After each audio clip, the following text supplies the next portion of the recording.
Welcome to the Planning Board of East Hampton on June 6, 2018. We have 3 public hearings tonight and a fairly long agenda. To start off, though, let's go off agenda and pick up on the Affordable Housing Project in Amagansett, AMG 531. Joanne has some information we're waiting for, and then I'd like, with the board's consent, to do the resolution so that these guys can go home. Okay, we contacted the health department, and they provided us with some data regarding the Baby Best system sewage treatment plant that the applicant's proposing to use for the project. They advised us that there are 5 Baby Best systems, and the baby is defined as opposed to the full Best system as being less than 15,000 gallons per day. So 5 of them have been installed in Suffolk County. Of the 5, the 3 that are at full occupancy have total nitrogen levels below the target level of 10 milligrams per liter. And the 2 that are not fully occupied have nitrogen levels of 15.7 and 17.1 milligrams per liter, which are both slightly above the target. So there are 2 tables attached. It didn't come out very well, but the ones that are in purple, which for the Baby Best is the second one listed and the 4th one listed, it shows that they're above the target levels, but the other 3 are all really slightly below the target levels. They started operating only in 2014 in Suffolk County, so some of them haven't been running long and are not at full capacity. And they advise us that treatment plant operators are required to submit monthly sampling analysis report to the state, and that's where the information came from. The department collects samples from each facility every 3 months for analysis. So there are 2 columns. One of them is January through December, and that's the data that was sent to the state. And then the last several columns where it says SC Q1, 2, 3, 4, that's Suffolk County data. And then the last columns are the averages of all the data. So we tried to provide a little bit more information to clarify the functioning of the systems. Okay. And do you feel that this supports what we've heard thus far in general? Well, it supports the health department's stand that the systems, when they're operating at capacity, do meet the 10 milligrams per liter, which is a drinking water quality standard that they require. Okay. So I thought, any of the board have any questions for Joanne, or people feel ready to go ahead and do the resolution at this time? I do. Yeah, I do. Okay. All right. Okay. In the matter of the application of the AMG 531 site plan special permit to construct 37 affordable housing units in the form of apartments, a 1,872 square foot common community building, and 74 parking spaces, a sewerage treatment plant, and a 493 square foot mechanical and control building for monitoring the STP are also proposed. Solar panels are proposed over parking areas, and a rain garden represent green elements incorporated into the project. This is a site plan for special permit. I have read the resolution and move for its adoption. Second. I don't know who spoke first, I guess Kathy. I did. Okay. All in favor? Aye. Aye. Passed and carried. Okay, thank you. Thank you very much. Congratulations. 40-year resident of Amagansett, a member of the housing authority. On behalf of 37 families that are moving to the affordable housing, thank you. Thank you very much. Thank you. Thank you. Okay, to our agenda, White Pine Knolls. Okay, you recently relocated the envelope on this lot due to clearing. However, there's also a covenant not to build on 15% slopes. It's come to our attention that the new building envelope is in such an area. You can see it highlighted here. The board is basically going to need to decide whether or not to keep this as the new envelope and build on the slopes, or cause more clearing and build in the original envelope. Could you give us the background on that? Yeah, the How we get to building permit issued in error to build here when the the envelope was here.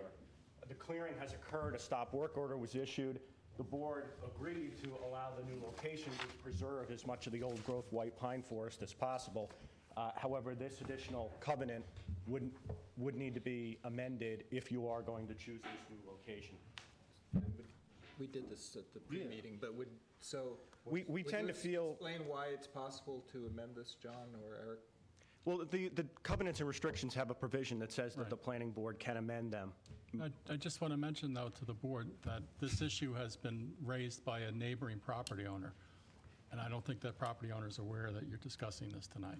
So that's, how would we have known that? How would you have known what? That this was raised by a neighboring I'm property? telling you now. All right. I didn't know it was on the, I didn't know it was going to be All right, I on think the we agenda should because it's not an agenda item, so. Have a memo on this and push it off All right. next week. Yeah. 'cause Yeah, this came in nobody's- after the nobody's- deadline. Yeah. It was late when it came, Yeah. so. What are the slopes, Eric, in the red area? Yeah, those are 15%. They're not quite 20. You normally discourage 15% and prohibit 20, but there is that covenant, so. It's a complicated enough issue. I think we Yeah. should have a memo on it. I think so. Okay. Excuse me. I'm sorry. The hole is already dug on the property. We're where? We've been, yeah. Are you the neighbor? I'm the builder. Okay, all right. As long as we're talking, if either one of you, what we're going to do is have a real memo from the planning department and then just put it up back on the agenda for next week, because we kind of have jumped our usual process. Okay? Can I just point one thing? You can come up if you like. We did offer to move. Well, just hang on one sec, because we have to get your name and all of that. Stephen No, You no, have to speak at the mic. thank you. So we did offer... Give us your, sir. That's Yeah, okay. after the building permit... Give us your name. Stephen Garten. Thank you, okay. It goes in the minutes. Okay, great. So after the building permit was issued and the property was cleared, we did, and then there was a stop order, we did offer to move back to the original building envelope. Right. But conservation came in and said it was in the best interest not to bring down any additional trees. Right, so we know that history, and then we approved your staying where you are. Yes. And then subsequently, this other issue came up about not building where there's a slope. Right. So what we'll have to do, if the board agrees, is then have another vote to approve your staying where you are on the slope, Great. I which would have appreciate it. otherwise been prohibited. But nobody wants to see the rest of the lot cleared. Yeah, and nor do I. Just one last thing. So we've already gone through and excavated, and therefore, I don't believe there's a 15-degree slope anymore. So... That's not a valid argument. Well, I'm saying, but the concept was to avoid regrading of the property. So based upon the initial permit, we actually regraded part of the Was the property. stop work order lifted? It has not been, It was. The clearing and then the excavation. All right, well, we have to, that's not going to help. no, I You appreciate have a it. 90-degree slope now. I'm sorry? No, actually, there's very little grade to the property now, but, Oh, I see. yeah, Well, it's like the clearing. We have to get it right, so we'll put it back on for next I week. appreciate it. Thank you. Thanks. All right, agreeable? Yes. All right. Okay. Community boat shop. A public hearing was held on May 30th. 2 members of the public spoke in opposition, and 1 letter has been received. There were 2 main points of opposition. 1, the visibility of the shed in the historic district, and 2, potential adverse impacts to the dunes, including the Atlantic double dunes. The design of the shed is consistent with the site and looks like the old shed to be removed. However, they will still need to get ARB approval. With regard to the visibility, there's a 10-foot grade change and a berm with vegetation. However, the board should discuss whether or not you want an alternative location. These stakes indicate the proposed location. The shed also proposed in the disturbed area of the site, not in an area on site where the transition to the double dune habitat occurs. But again, you might want to consider requiring it on the area. Eric, before you change that picture, I'm sorry. Yeah. Is that the gate in the far right corner of that picture? Yes. Okay, so beyond, okay. Because I went there today and I couldn't get through the gate, but, Could you do the aerial? Yeah. Can you get a minute? I thought I had the, I'm going to need to call it up. so that's the still But I can get it. stakes, okay. But this is the design of it. Again, it would need ARB approval. We don't see it as being visually discordant with the existing improvements on site. Again, this is the proposed location. That's the shed to be removed. I had initially recommended that you might want to consider the lawn area because it would be completely screened. I believe the applicants might have an issue with that because their lease is only for this portion of the property. But there are other alternative locations. You could move it back further where the existing shed is. But basically, you should weigh all the public comments and decide whether or not you feel that they've been adequately addressed.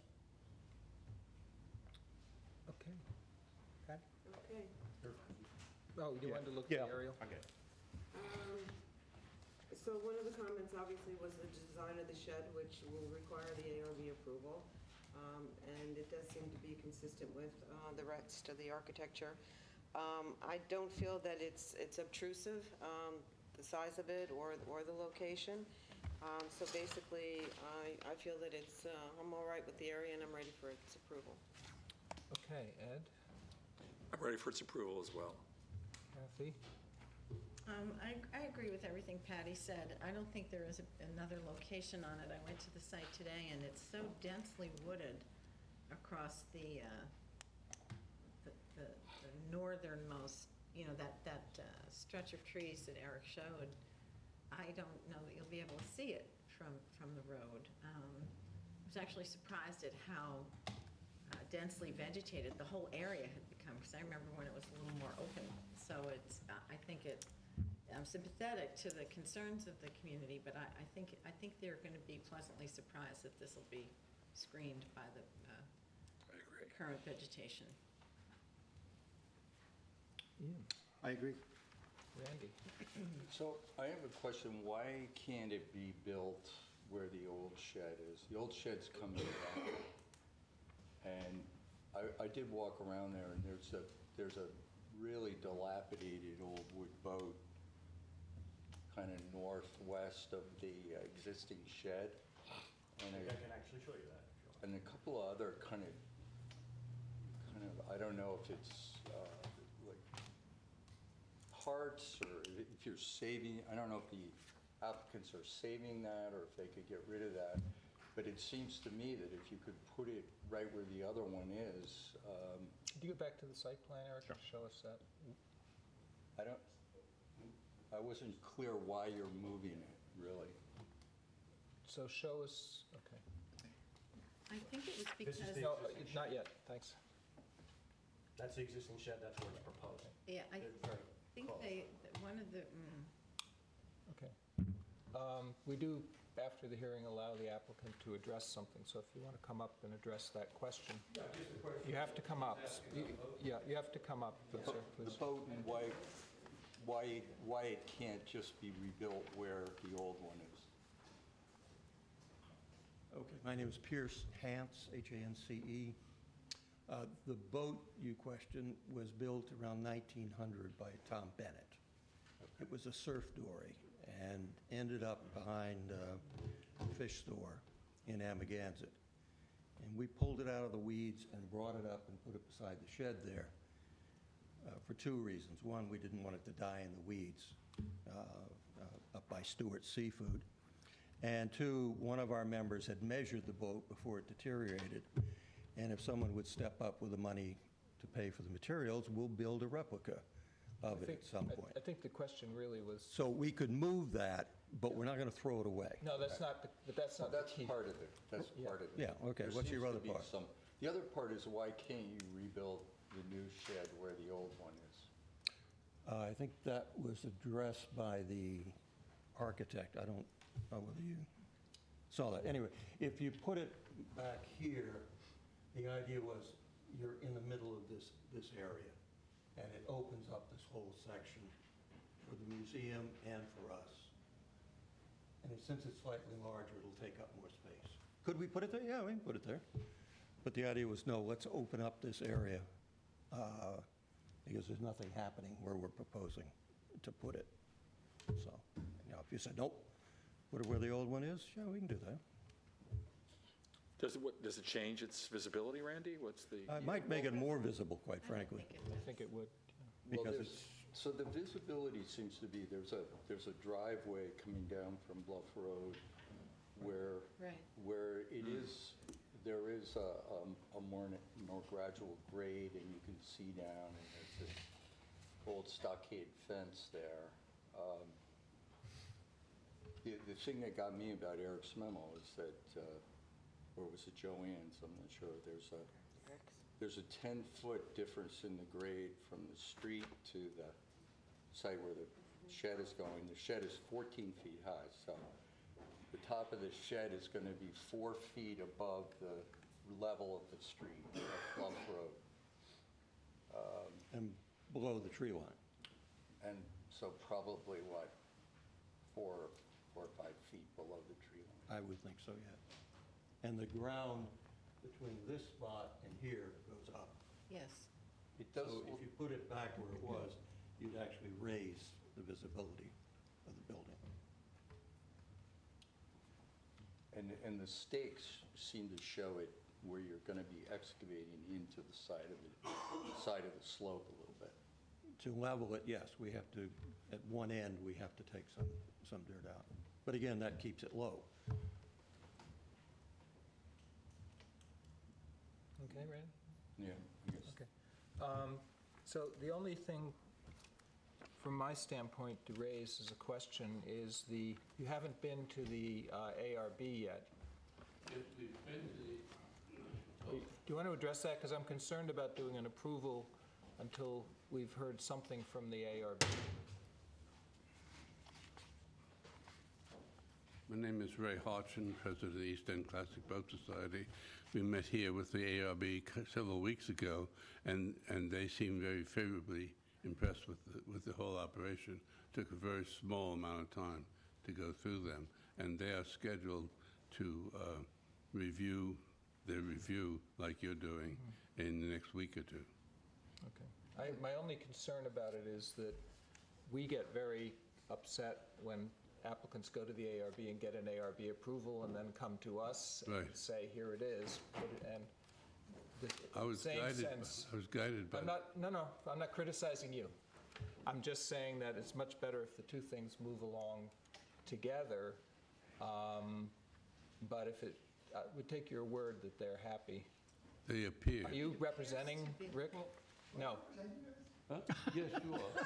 No, Rick. Rick, have a seat, please. No, I think I do. I mean, if you do, you do. But if you No, he's listed on your application Come on as up. being our attorney. I have a question for Ray. Richard Whalen for the applicant.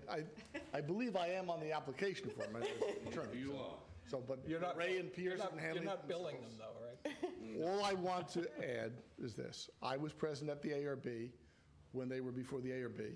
I'll just confirm that what Ray just said, the ARB was in favor of the project, liked it. So I think that if you granted approval that's conditioned on ARB approval, I don't think that's going to create any difficulties. Which we've done in the I just don't past. like it as a precedent if we get. All I know is somebody's going to go first. No, the question is, but just as a point for people in general, the two applications ideally would move along at sort of the same speed, so we would have input from the ARB. Go ahead, Ray, because Randy has a question. Is it Jody, the president, ARB president, goes to? Well, it is now, I Jody guess. was in favor. Probably, what? Jody was there and the ARB Yeah. was in favor. Well, anyway, she prevented me from going into the ARB until I had the first steps of this approval going. So she was the gatekeeper, so to speak. Well, that's good to know. Yeah. Yes. All right, Randy has a question. Well, at the hearing, Job suggested that you all meet with the neighbors that were Well, we've concerned. had them down, we've embraced them. How did it go? I think it went very, very smoothly, and, she's invited to come down and have her cocktails on our porch. And bring her own chair. So you think they got comfortable with the location? I think so. Yes, Good. yes. All right, so, That's thank you. terrific I news. think we're, Yeah, and I want to thank you. I mean, I think this is really an important piece of our community history here. It's not the reason to approve or disapprove this site plan, but I want to thank you for what you're doing. This is, it's a shame that we have to have a museum for these things, and we still don't have the boats and fishermen to do it, but this is wonderful work that you're doing, and I Well, thank you for reaching out to the opponents of your project and working with them, because that's, what we have always encouraged applicants to do if they have some problems with the neighbors. So well done. Thank you, thank you. Well, there's people among me that are better at some of the nuances than I am. Well, you've been there from the beginning, Ray. Indeed. Yes, so have you. Yes, I have. All right, thank you very much. I think this is ready for approval. I want to see what we can squeeze in 10 minutes. How about, I think we could do the Playhouse in 10 minutes. So did we vote on this? No, we don't, we have to have a resolution, But formal I mean- resolution of approval. We conditions of approval, is the application ready for approval? So the answer is So we're saying yes. yes, okay. Can we get the Playhouse in? Yeah, this is just before you for an EAF Part 2 and a coastal assessment form. We recommend a negative declaration and find it consistent with the LWRP. If you look through the EAF Part 2, we mentioned the breakdown of parking. If you remember, they submitted graphs showing the different events and said that we find it adequate. There are steep slopes on the property, and a grading and sediment control plan was required. Low nitrogen systems will be required on the property. ARB approval is a condition of site plan approval, and they still need to go to the ZBA, and that is scheduled for June 26th. They need coverage and setback variances. So I think what's important, Eric, is if the board finds this narrative in the packet, that you just hit the high points on the narrative. This is in regard to the secret determination. Yes. Okay.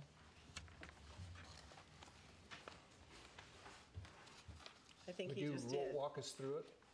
Well, I kind of just did. Yeah, he just, yeah. Did you cover the septic Yeah. about the town? Well, we're not sure the resolution of that yet, but the attorney's office has agreed that both systems, there's two systems, need to be low nitrogen systems. We're not sure the liability of the eastern system because it serves the town functions in the facility, and the town is the underlying landowner. But we will come to a resolution, and regardless, there will be a condition that any and all septic systems on site need to be low nitrogen. Right, so if we do a negative declaration, it is based on the assumption that all the systems will be low nitrogen. Absolutely. Yes, that's right. Okay, all right. And Kathy, you're covering for Nancy, I am. so Sure, yes. Thanks, Eric, for your memo, and I think it's a relief to know that the low nitrogen systems will be required, that we sorted that out. I think the biggest, I would recommend to the applicants that they go to the town and just discuss whether there might be an opportunity for the town to actually replace the system that's on their property. But that's not for us to decide, that's for the applicant and the town to work out. But it's a relief to know that the low nitrogen will be put in there because it's a vulnerable area. So I'd like to declare neg deck on this. make a motion. Second? Second. All in favor? Aye. And I'd like to, Discussion? oh, I'd just like to ask Eric, the pool, did the changing of the pool water ever come up? Because I know in the harbor protection areas, we're often concerned about how they're going to empty the pool and where they're going to empty it. And is it a chlorine pool or is it I would assume, yeah, it'll be a chlorine. ultraviolet? That's a really good question. Yeah. It is. I haven't looked through the file to see if they have any dechlorinating units.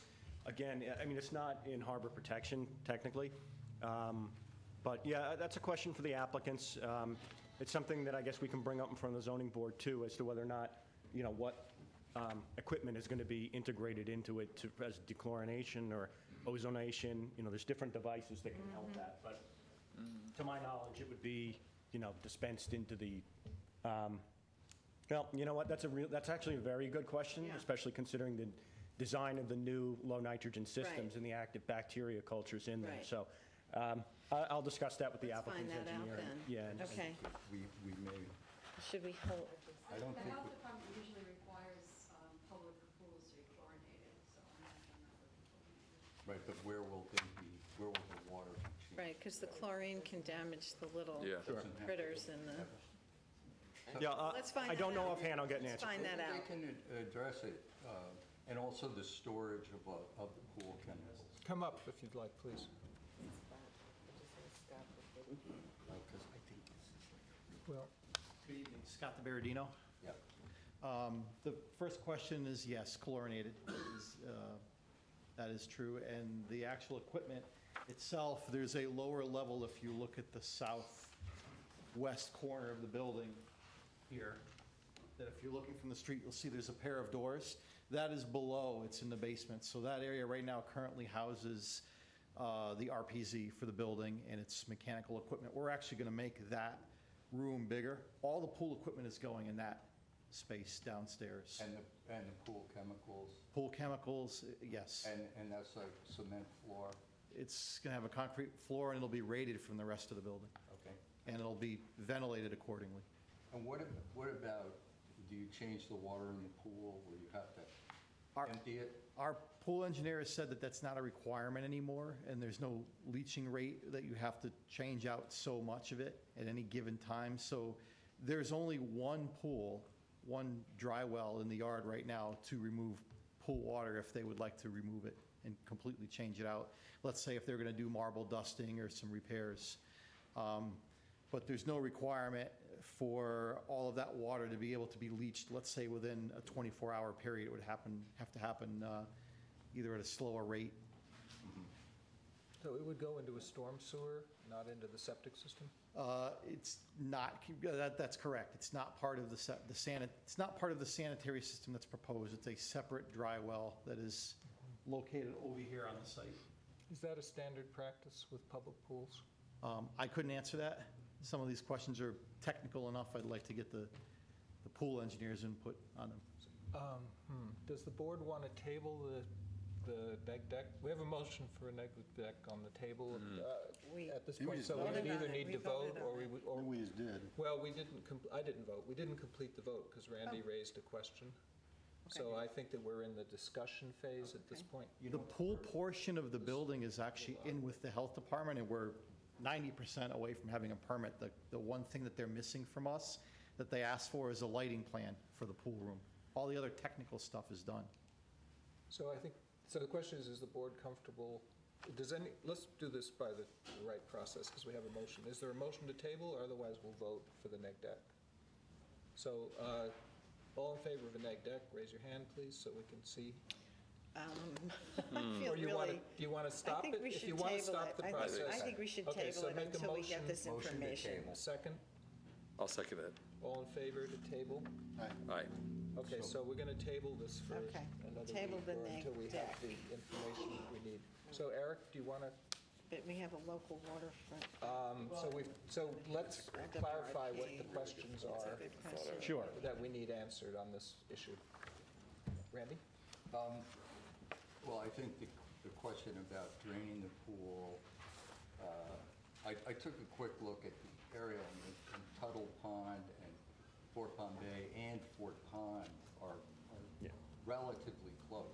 They are. And down gradient. So I think we should just see what the health department is thinking about emptying the pool. If they're going to do it very gradually, and if the chlorine and the pool get into the groundwater and into the pond and the bay, is that a bad thing, or will it be so diluted at that point it won't matter?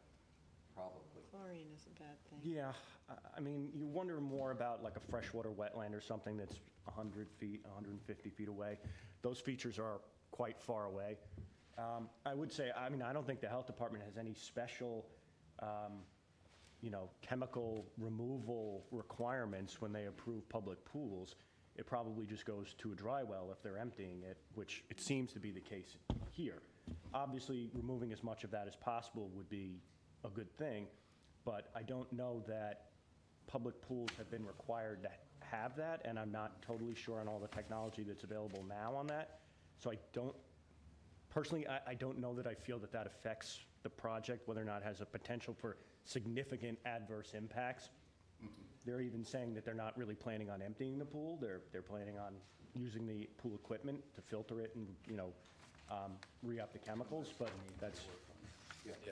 So the only other detail then is, what is the depth of the groundwater from the bottom of that dry well to, you think? 40, 50 feet? Okay, so it's way away.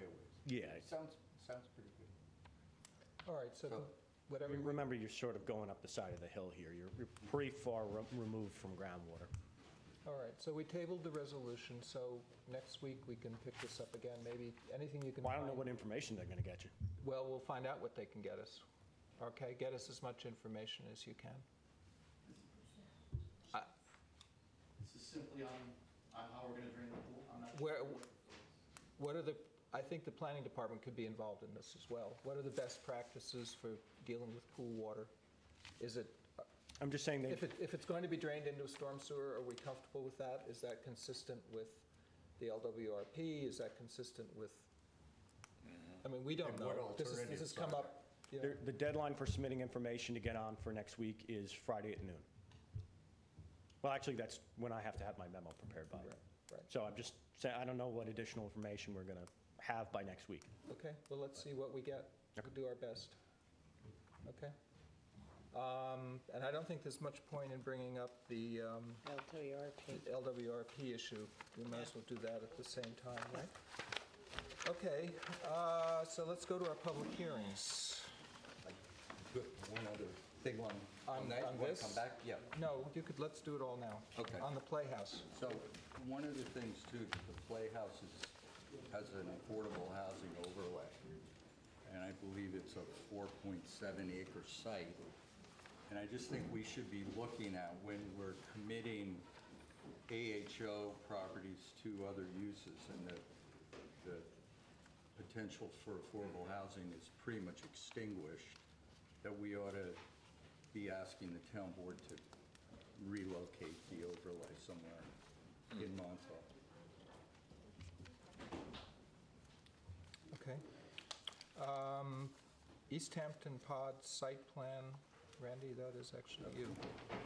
Public hearing. Do we have the notice and posting information on this for the town attorney? Would you bring it up to John and have him take a look?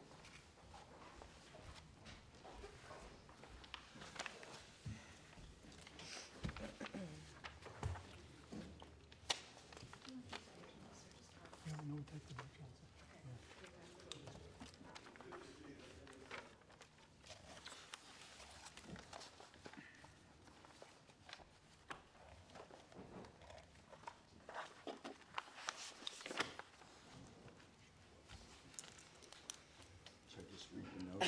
We actually would have the planner come up first. Sorry. Yeah, thank you. Just to introduce the subject and tell us what it's all about. Go ahead, Eric. Oh, sorry. It's, we can read the notice. Did you read the notice? No. Randy, okay.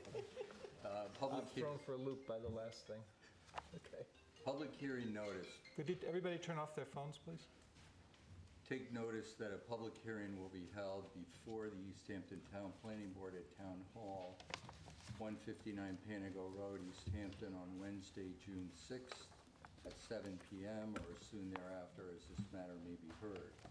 To consider the application of East Hampton Pod's site plan approval pursuant to Article 6 of Chapter 255 of the East Hampton Town Code to construct a 43,757 square foot warehouse building along with parking, access, outdoor storage, drainage, lighting, and sanitary systems. Want me to read No, that? that's good. That's good. Yes. John? I have the affidavit of posting publication, and it's in order. Okay, thank you. This is the site plan. The property's off of Industrial Road in Waynescott. The warehouse building is centrally located with an access road around the back, around the perimeter, parking in the front, and we also have the elevation plans for the building if members of the public need them. Okay, thank you, Eric. Would the applicant like to be heard? And the public will have a chance to speak immediately after. Linda Riley, 235 Hampton Road, Southampton, for the applicant, which is HTO East Hampton District LLC. This is, as you just said, on Industrial Road.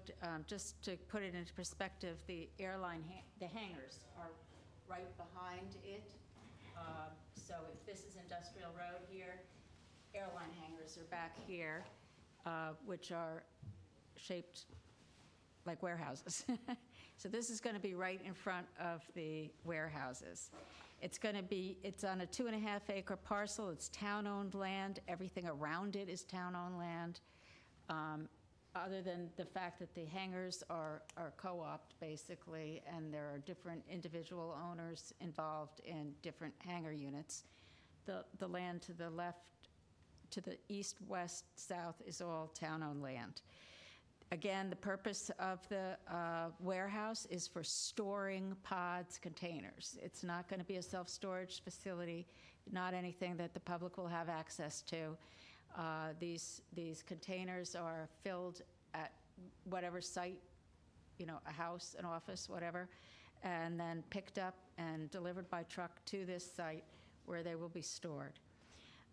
There'll be one small office area, just one bathroom, 2 toilets, I think.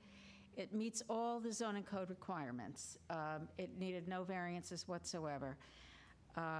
It is being built by my client pursuant to an option on a ground lease that we have from the town. The town board has approved this ground lease. It's a 20-year lease with 2 extension periods, and at the end of which it'll still be town-owned land. My client is installing a nitrogen-reducing system, an AI system. There'll be drainage. There were some improved drainage plans submitted recently that will have all of the surface water runoff contained on site. It's not going to produce any runoff, really, to speak of at all. Other than introducing it, I think if you have any technical questions of any kind, I have the applicant, who is also the builder and will be the lessee, here to answer any questions. Thank you very much. Thank you. Is there anyone from the public who'd like to be heard on the East Hampton Pod site plan? Larry, let's take this gentleman first here, and then we'll go to you guys.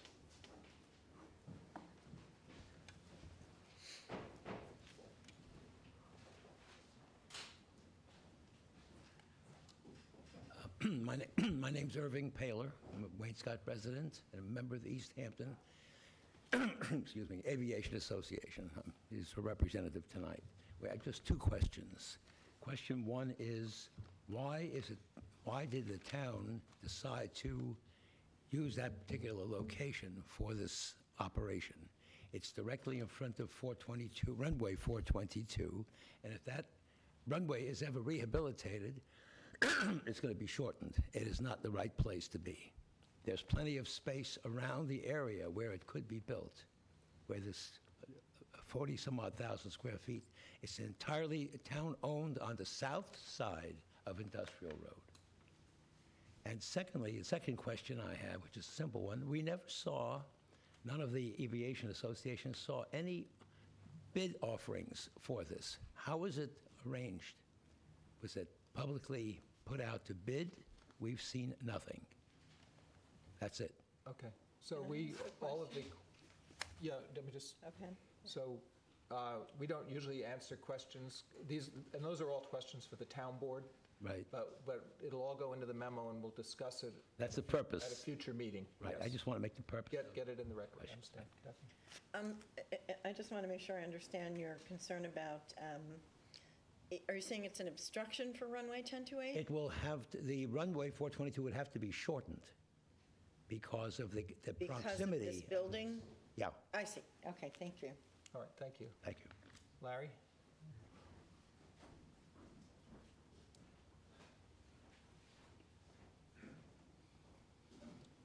Larry Penny. I'm here on another matter, but I have to say something about this. The airport and all that water, last year the town let or sold a piece of land to the landscaping company, landscape details, and right in the special groundwater protection area without hardly any review. And they built, they've got, greenhouses there, and they got other stuff, and they use pesticides and everything right in the Georgia Pond watershed. So I think you have to be very careful with these kind of things in the airport. Has the water underneath this area been tested for those P compounds that are spread throughout Waynscott? Even though it's a dry warehouse, I must say, it has a big roof, would be great for solar, because the town has done nothing with solar at the airport like they said they were going to do. I just think you have to be very careful about the town, because I don't trust the town board with respect to what's going on at the airport.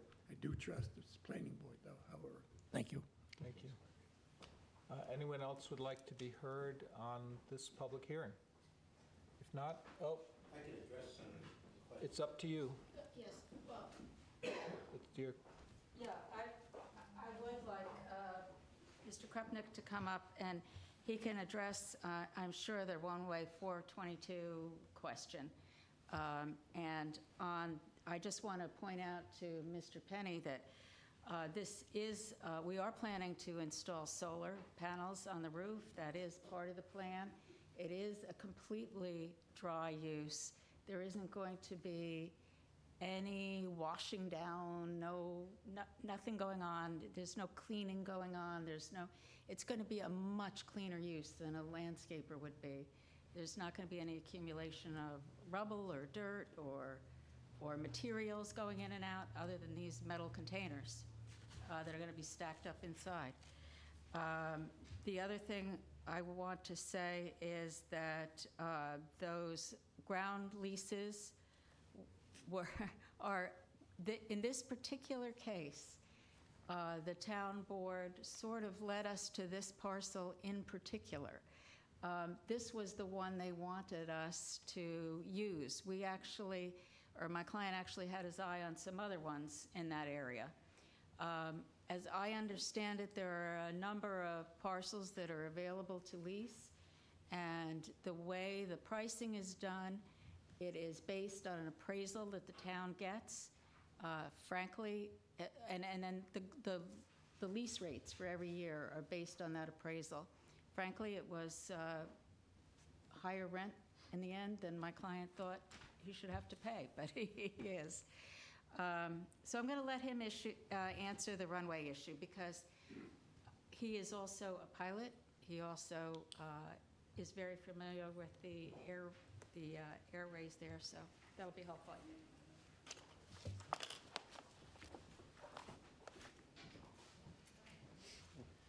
Good evening, Gary Krupnik, developer and owner of the project. Let me start with the basics first. Linda's correct. I mean, the town and town board and the town liaison created a committee. All of the properties have been openly marketed for several years now based on fair market appraisals that were done on behalf of the town, all of which has been out in the public venue for quite some time. To the best of my knowledge, the town did not sell the landscape company any ground. They're on the same lease document that I am on, and that's the same lease document that is available to anybody who wants to go in and lease anything within the already approved under the ALPR plan industrial zone, completely separate from the airport. It's non-NON airside, so there's no access to the airport, strictly designed for industrial use. That's what it's zoned for. That's what it's been zoned for as far as I can remember, back into the 70s or 80s, and it continues to be marketed that way. Linda's correct. The town wanted me to use that piece because it's the furthest away from any of the other accesses or roads, minimizes the traffic. It's kind of like a dead end at that point. That's why I believe the landscape company is down there also. I built all of those hangars behind this building. There's 93,000 square feet of hangar there. I'm an owner of that. That's not a co-op. That is a condominium, and it enjoys a long-term lease with the town. The solar has been committed to at the request of this planning board. So has the low D-night system at the request of this planning board. So has the normal dark skies and that type of thing. As to whether the building is in the clear zone, which is what Irving is referring to, we've been told that it is not. And we work closely with the airport manager, Jim Brundage, on this. And that runway, 422, is a short runway to begin with, and it has been closed for at least a half a dozen years, if not more. There's no plan, to my knowledge, to remediate that runway. We're told as a pilot, there's no money for it, and there's certainly no ADAP funds, federal funds, that are coming into this town. So as far as that's concerned, that's the end of it. I spoke extensively at the direction of the town supervisor with the airport manager, who town board, town supervisor left a lot of these decisions up to, and was assured that it's not a factor, and that if any time that runway would be reopened in the future, highly unlikely, because it's been X'd off for years, that they would simply displace the threshold by 200 feet. That's not shortening the runway. That's displacing the threshold by 200 feet. The runway's too short to bring anything into it of any consequence to begin with. It's approximately 200 to 2,200 feet to begin with. So you're not coming in there with, you know, any substantial machines to begin with. They were happy about it. It was all worked out, as was the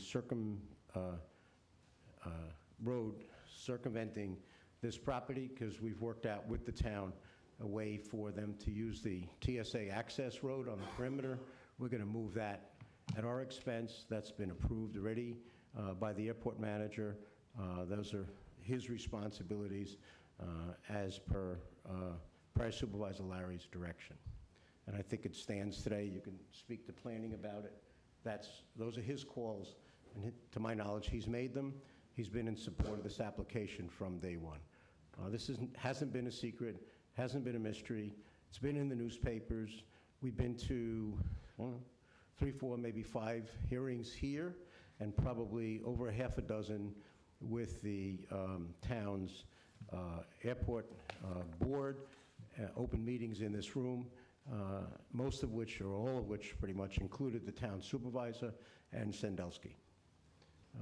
Sure. Could you explain what displacing the threshold means? A runway now has a full length of, let's just say, for argument's sake, 3,000 feet. That's the length of the pavement that's there. Let's just pick a number. The approved, based on the glide slope, to come over the trees, et cetera, would be, in this case, I think it's 2,200 feet at this point in time. It's been closed for over half a dozen years due to disrepair. Nobody has any interest or any money to put into it. And the comment was to adjust for any of this new development that's going on, because it's not just mine, there's quite a few others, that the most that the town would do is to displace that threshold by no more than 200 feet. So a 2,200-foot runway, usable from a landing standpoint, not a takeoff, because you can use overrun for takeoff. It's not a takeoff. Strictly from a landing standpoint, would be 200 feet shorter. So 2,000. Yeah, if you can't get into 2,200, you ain't getting into 2,000. So it's a moot point from an aviation standpoint. All right, thank you. Thank you. Is there anyone else who'd like to be heard? Motion to close? So moved. All in favor? Aye. Passed and carried. Elmwood Apartment Site Plan. Take notice that a public hearing will be held before the East Hampton Town Planning Board at Town Hall, 159 Panago Road, East Hampton, on Wednesday, June 6, 2018, at 7 p.m. or as soon thereafter as this matter may be heard, to consider the application of Elmwood Apartment Site Plan approval pursuant to Article 6 of Chapter 255 of the East Hampton Town Code to construct a second-story owner's apartment over an existing one-story retail store, along with reconfigured parking, lighting, and landscaping. Is that as much as you'd like me to read? That sounds sufficient. Okay. John, do you have a notice to posting? Elmwood Apartment, is someone here for the Elmwood? Do you have the paperwork? Is it Four Oaks or no, Elmwood I do have. I have a copy of it. I don't have the original. File. But it's in a file? Okay. All right, so we can go ahead and... All right, we're okay. It's on South Elmwood Avenue and South Edison Street in downtown Montauk. It's a second-story addition for an apartment on an existing retail store. Parking is reconfigured in the front, and I also have a lighting and landscaping plan if anyone needs it. Okay, thank you. Is there anyone here for the applicant? Or you're welcome to speak to us if you like. My name is Fernando Gonzalez. I'm with DeSuno Architecture. We designed the second story, which would be the apartment for the owner, and he's here, but here to answer any questions. Okay. Let's see if anyone wants to speak. Okay. Okay. Is there anyone from the public who'd like to speak at this public hearing for the Elmwood Apartment site plan? If not, I'll take a motion to close. So moved. All in favor? Aye. Passed and carried. 4 Oaks, second floor apartment. Take notice that a public hearing will be held before the East Hampton Town Planning Board at Town Hall, 159 Panago Road, East Hampton, on Wednesday, June 6th, 2018, at 7 p.m. or as soon thereafter as this matter may be heard, to consider the application of 4 Oaks Building, number 1, second floor apartment, site plan special permit approval pursuant to Articles 5 and 6 of Chapter 255 of the East Hampton Town Code, to convert a second-story storage area associated with a first-floor wet retail use to a 2-bedroom apartment. Not enough, or you want to I read a think little that's more? enough. Okay. John, how are we looking on 4 Oaks? 4 Oaks, I have the affidavit of service posting and hearing, and it's in order. Okay, thank you. Proceed. Joanne?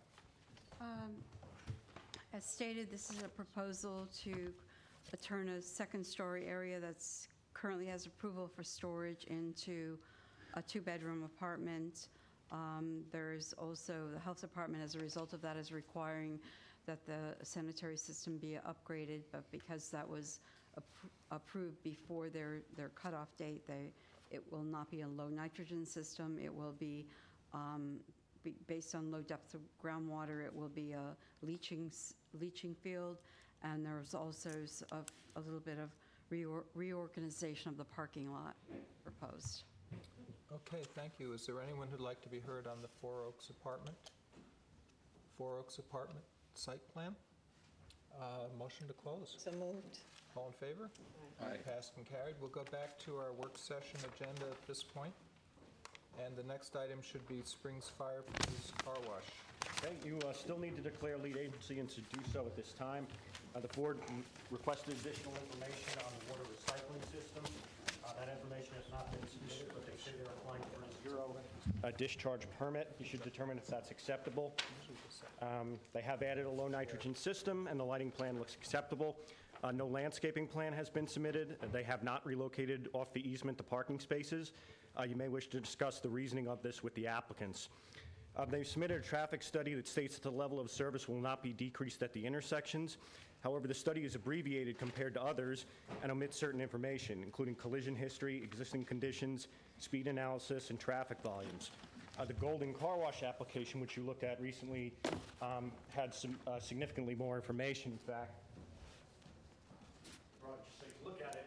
This one was 4 pages, this one was 40 pages. So I do think this is an important aspect of the application, and that you should require all that additional information. You got comments from the ARB. They said that they wanted screening and a lighting plan, left turn and right turn. I believe they mean it on the asphalt. And hardy plank all around the building and eliminate stucco.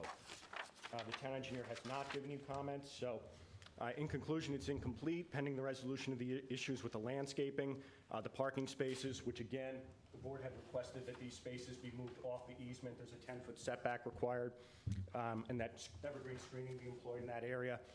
And then as well as that, the updating the additional information for the traffic study. I have spoke with their engineer, and he is compiling more information, I believe, while this, as we're talking about it. But I believe they should probably, use this as a template. These are very similar applications, both quite contentious.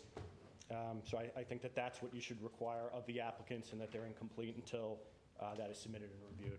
Eric, just a question. The immediately next door, the East Hampton School District is planning to come in with the school bus depot. So would that be included in a traffic study, a project that isn't built yet but is coming? It could be if there's a known volume of vehicular traffic from the school district. I don't know that they've compiled that information, but it would be difficult for the applicants to tell, unless they have that information, how are they going to add it to the report?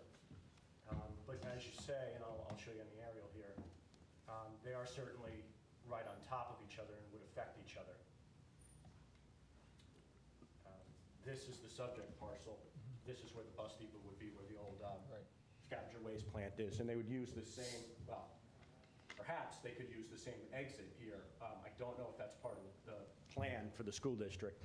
I haven't seen a site plan, but it's worth considering, but I don't know how much information is available to the applicants to address that. It would be worth finding out. I mean, they must have a pretty good idea of how many buses come and go and what time of day and stuff, potentially. Okay. Is the applicant here? I'm sure, Tiffany?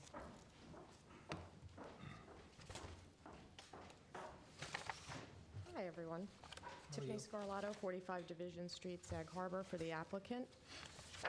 Just to address a couple of the issues that Eric brought up, we do have Drew Bennett in the audience, as well as the traffic engineer, Robert Bolnholt from Schneider Engineering, and the owner of the property is also in the audience, Greg Darvin. And we'll be able to answer any questions that the board has.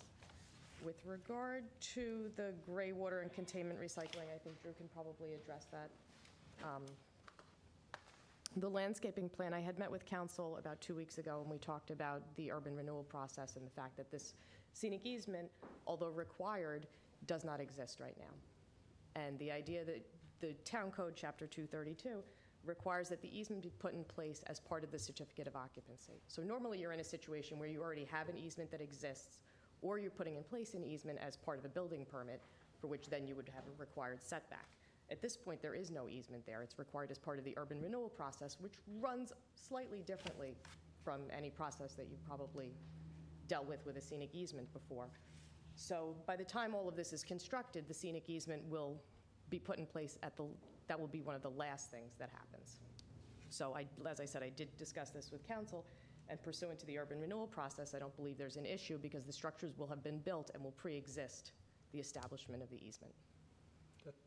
And just to be clear, this is the only map in the urban renewal maps that the town has in which the lots that are, excuse me, the lots that are zoned commercial industrial are required to have that scenic easement.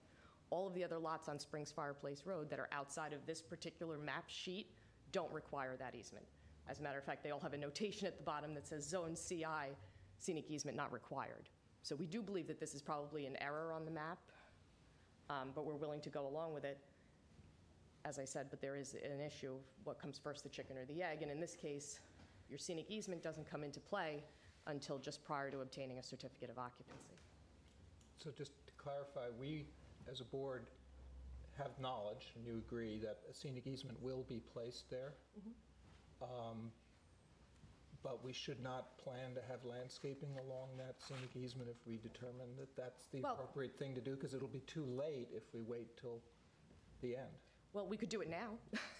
Oh, do the easement now? Well, no, we could actually landscape the easement area if that's what the board would rather have. I think the important thing is, from a site plan perspective, and can I have the plan up? Sure. Yes, John, it's the From a site plan and circulation perspective, the building is situated on the property where it is for a reason. Would you blow it up a little bit more, John, if you can? Thanks. Right, so for circulation purposes, the parking lot is divided into two, and the furthest is very close to the line of the scenic easement. It is about 15,000 square feet of the property, which is about 45,000 square feet. So it's a good portion of the property that's being taken up by scenic easement. No additional landscaping has been proposed at this point, although we're willing to entertain that. There doesn't appear to be much room on the site for landscaping. Again, it is a commercial industrial area, and there is a scenic easement, which is meant to protect the natural vegetation that's already existing there. If we don't like that, that's... it's not beautiful. Admittedly, it's not. But that's the vegetation that the town board has required there. Just to clarify, not to argue the point. Yeah. You're proposing not to do any landscaping along that line, the line of the scenic easement?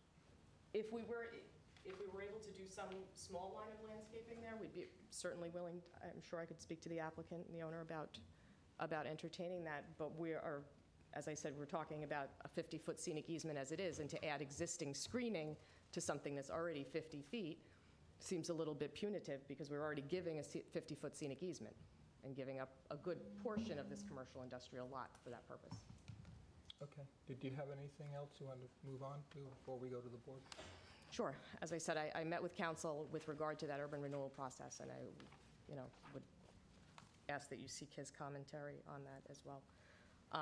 Again, we do have the gentleman here from the traffic engineering, if you have any questions with regard to that.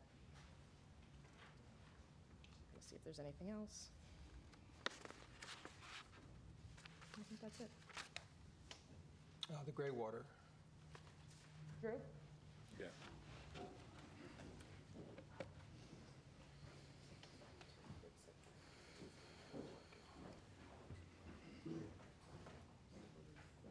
Oh, sure.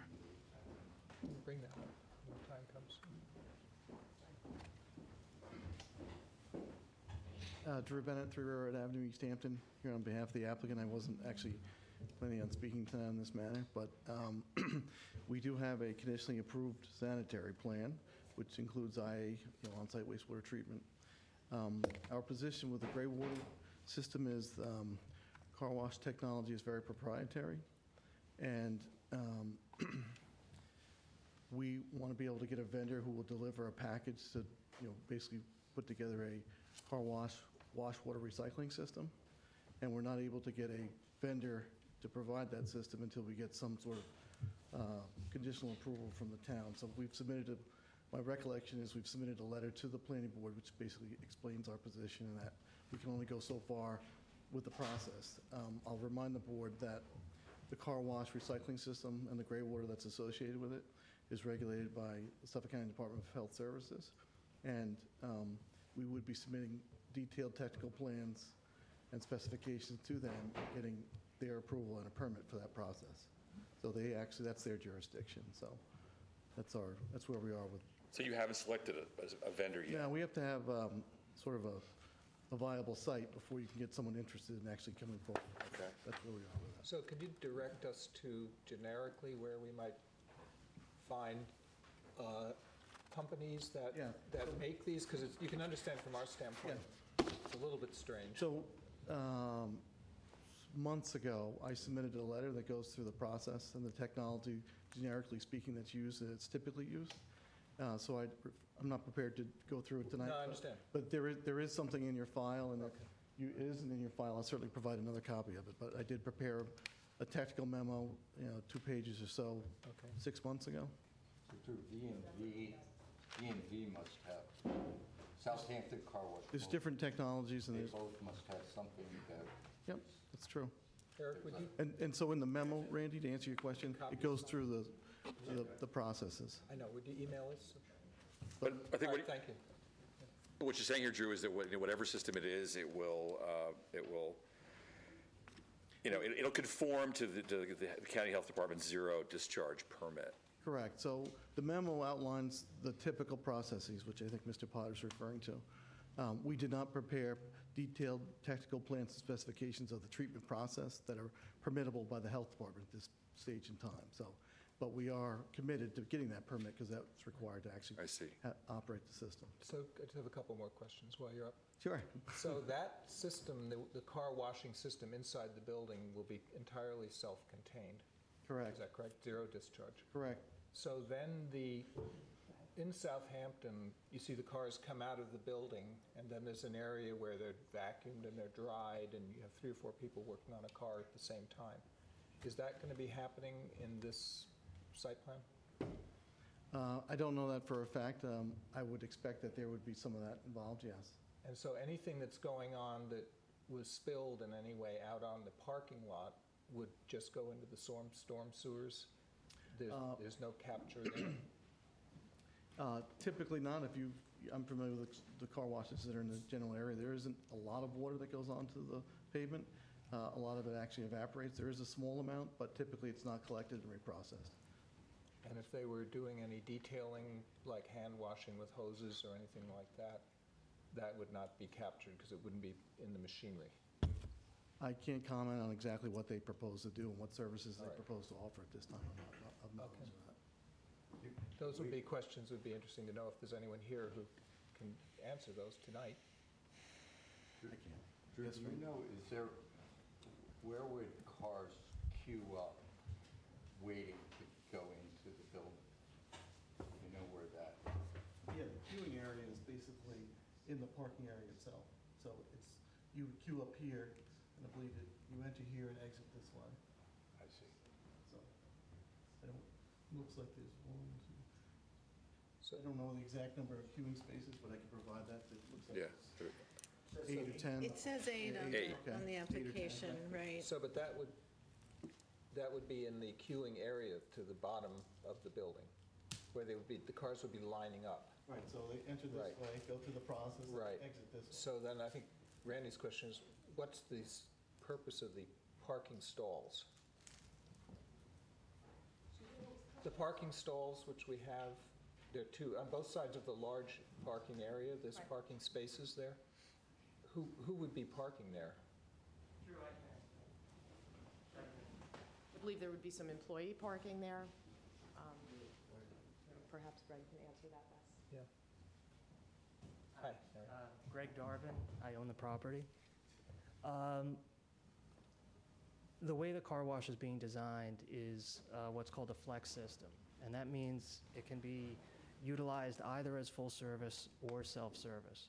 So when it's being utilized as full service, the parking stalls after the wash is actually where the vacuuming would take place.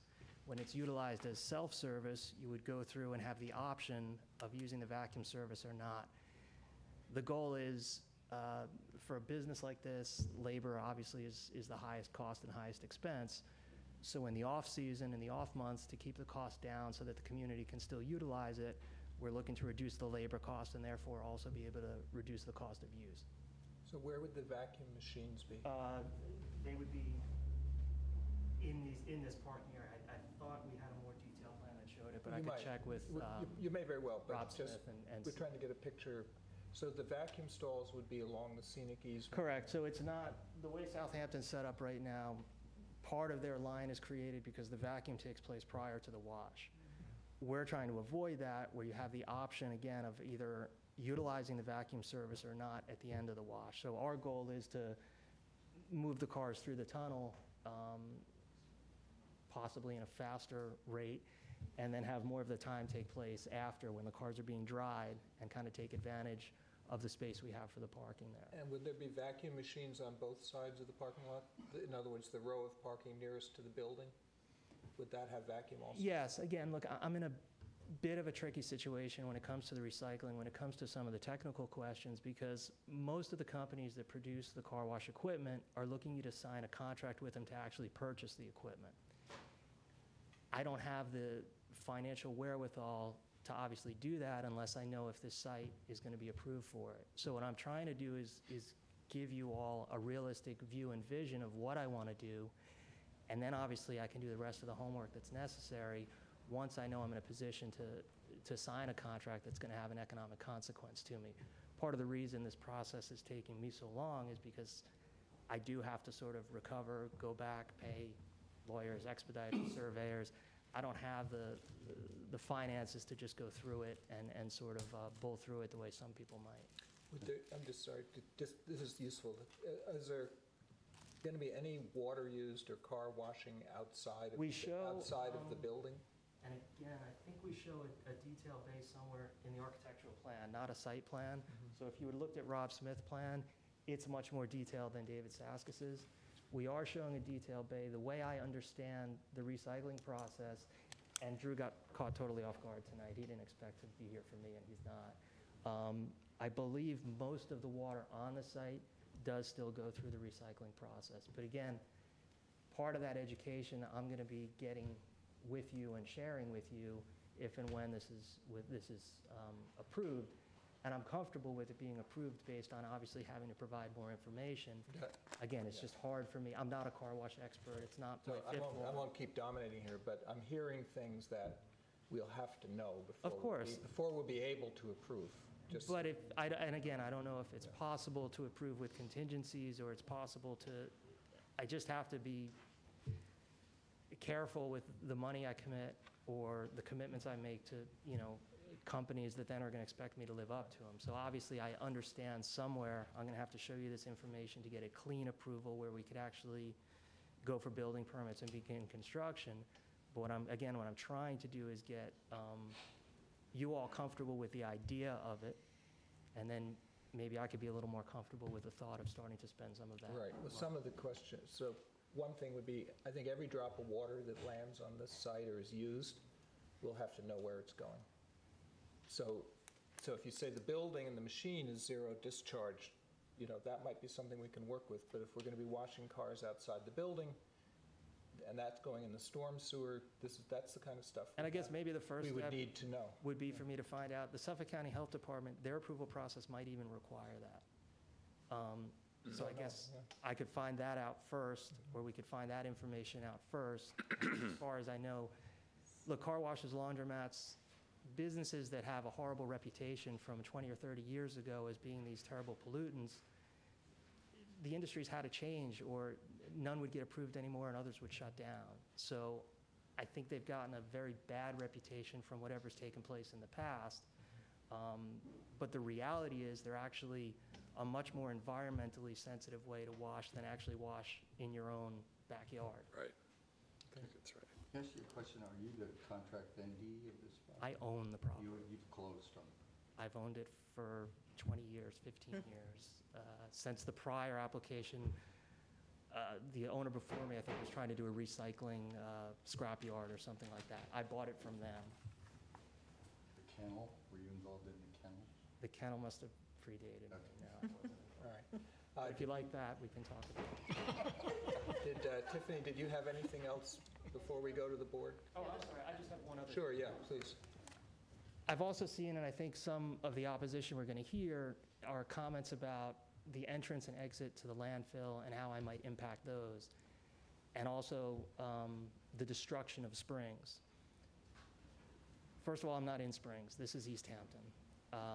I was born and raised in Springs myself. I went to Springs Elementary and East Hampton High School, but this property is not in Springs School District, Springs Fire District, Springs Tax District. This is in the town of East Hampton. Secondly, the entrance and exit that the landfill now enjoy are actually town roads. And part of the very early negotiations or conversations with the board that was before you was, rather than asking for the curb cut in Springs Fireplace Road, which I believe by right I can, we opted to use Manhattan and Ohio, which are town roads, as our entrance and exit, as to minimize our impact on the community in general. Okay, thank you. Can I just ask you a quick Go ahead, question yes. while you're there? Just as a general piece of information, would you be open to the town board purchasing this if there was any chance for us to get them to consider doing that? Probably not. Okay. Or it would be one of those situations where everyone was offended by the price I was asking for Okay. it. Just because of the time and energy I've put into it. The town has had multiple They've had ample opportunities opportunity. I by understand. this. I just wanted to establish this because it'll probably come up. Look, I would never Yeah. say no, but I wouldn't see it happening. Okay. Thank you. You're welcome. Thank you. Just on the matter of the gray water and the Suffolk County permit, what we asked, and I think that Drew asked in his November 2017 letter to the board, asked that we are, inform the board that we are seeking a zero discharge permit under Article 12 of the Suffolk County Sanitary Code, and I would just suggest to the board that that could be made a condition of the building permit, as we're having issues, like we've discussed, with proprietary information. Okay, thank you. Kathy? Right. So, okay, well, thank you for all those presentations. Excuse me, you're not here for the affordable housing, are you? Excuse me, Kathy. It's okay.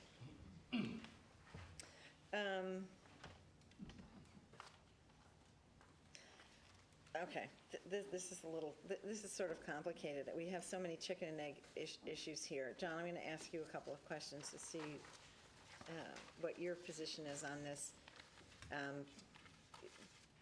My original take on this was that the setback requirement for the parking spaces from the proposed easement was meant to be 10 feet. But given that the easement, given what Ms. Scarlato has told us, and the easement doesn't yet exist, how do we deal with that? Because it doesn't seem that we should, in fact, create a code incompatible situation if we know it's going to happen. How do we address that? Well, one way you could address it is to suggest they get a reduction in the size of the easement from the town board. Since it doesn't exist yet, it could be eliminated or reduced in size by the town board. Okay. As part of the urban renewal plan, that could certainly happen and has happened on multiple occasions. Okay. When you have a situation where you have a proposed development of the property and it's constrained because of its size already. We've had people come in and say, 50 feet is just too much of a constraint. Would the board make it 25 feet or 30 feet? And if it was being proposed as a means to provide an area where you could maintain a vegetative buffer and take care of that area as a screening for the proposed development, the board is very likely to be receptive to that. That's probably the Right, that's best one way to do deal it, with it, yeah. because then you're not creating something that's, although, Right. the easement doesn't exist now, so there's no setback from it. Yeah. But we know it will exist, and so Yeah. you are creating a situation where it's not technically compatible with Right, what the and code that wants. feels Right. not correct to Yeah. me. So, just, I don't know who wants to answer this question, but is there any way to sort of straighten out that line? It kind of goes, the line that's parallel to the eastern boundary of the property, if that's east, or maybe it's north, east, west, excuse me, western boundary, yeah, there's the thing. That, yes, against which all the majority of the parking spaces are head in. 17? Yes, thank you. Is there any way to sort of diverge from that line a little bit to allow the 10-foot easement? Would that be too much? Where are you? Just trying to, yes, that's it. Like what John was showing, cutting through, taking that angle of the easement. I think you're starting to then affect the spots behind it. I also think architecturally it becomes awkward because right now we're following the line of Springs Fireplace Road, which is creating the line of. Right. I know it's not, geometrically pleasing, but it might help with the setback for that, because it's just those parking spaces, really. And then the very southernmost end, of the easement of the parking area that don't meet the set. set. Like this, the flow is very important. Right. And field of vision for people pulling in and out. And we wouldn't want to create more of a bottleneck situation there. So I would say probably not. Right. Okay. Okay, I just thought I would ask, because it seems like there's a little bit of room there. I know it's a constrained parcel. I know you've done as, given the constraints, I think is a pretty good layout. Let me just look at my other questions here. So town board purchases out. Yeah, the water, I mean, I don't know if the detailing is a little bit of a concern because of those, because those kinds of chemicals that are used. So maybe there's some way to. But again, I think that's a misnomer because the chemicals, they're all biodegradables at this point. They're enzyme-based systems. So, look, I wouldn't go so far as to say it's a chemical-free because the definition of chemical itself, that would be unrealistic. But again, environmentally, it's an industry that is now very closely watched. So I don't know enough about it to give you an intelligent answer, but I know that we would supply the necessary information. Okay. But I don't believe the chemicals that you're referring to are the chemicals from the that we should be wary of. I understand. Well, you have to be wary of it, but Yes. again, to go back to the original, this is a regulated version of washing your car. Right. Whereas someone washing in their driveway is potentially using kerosene to get tar off the bottom. Yeah, no, and all sorts of other things. So we're not entitled to do that. Right, I understand that. I think it's part of the concern, though, because the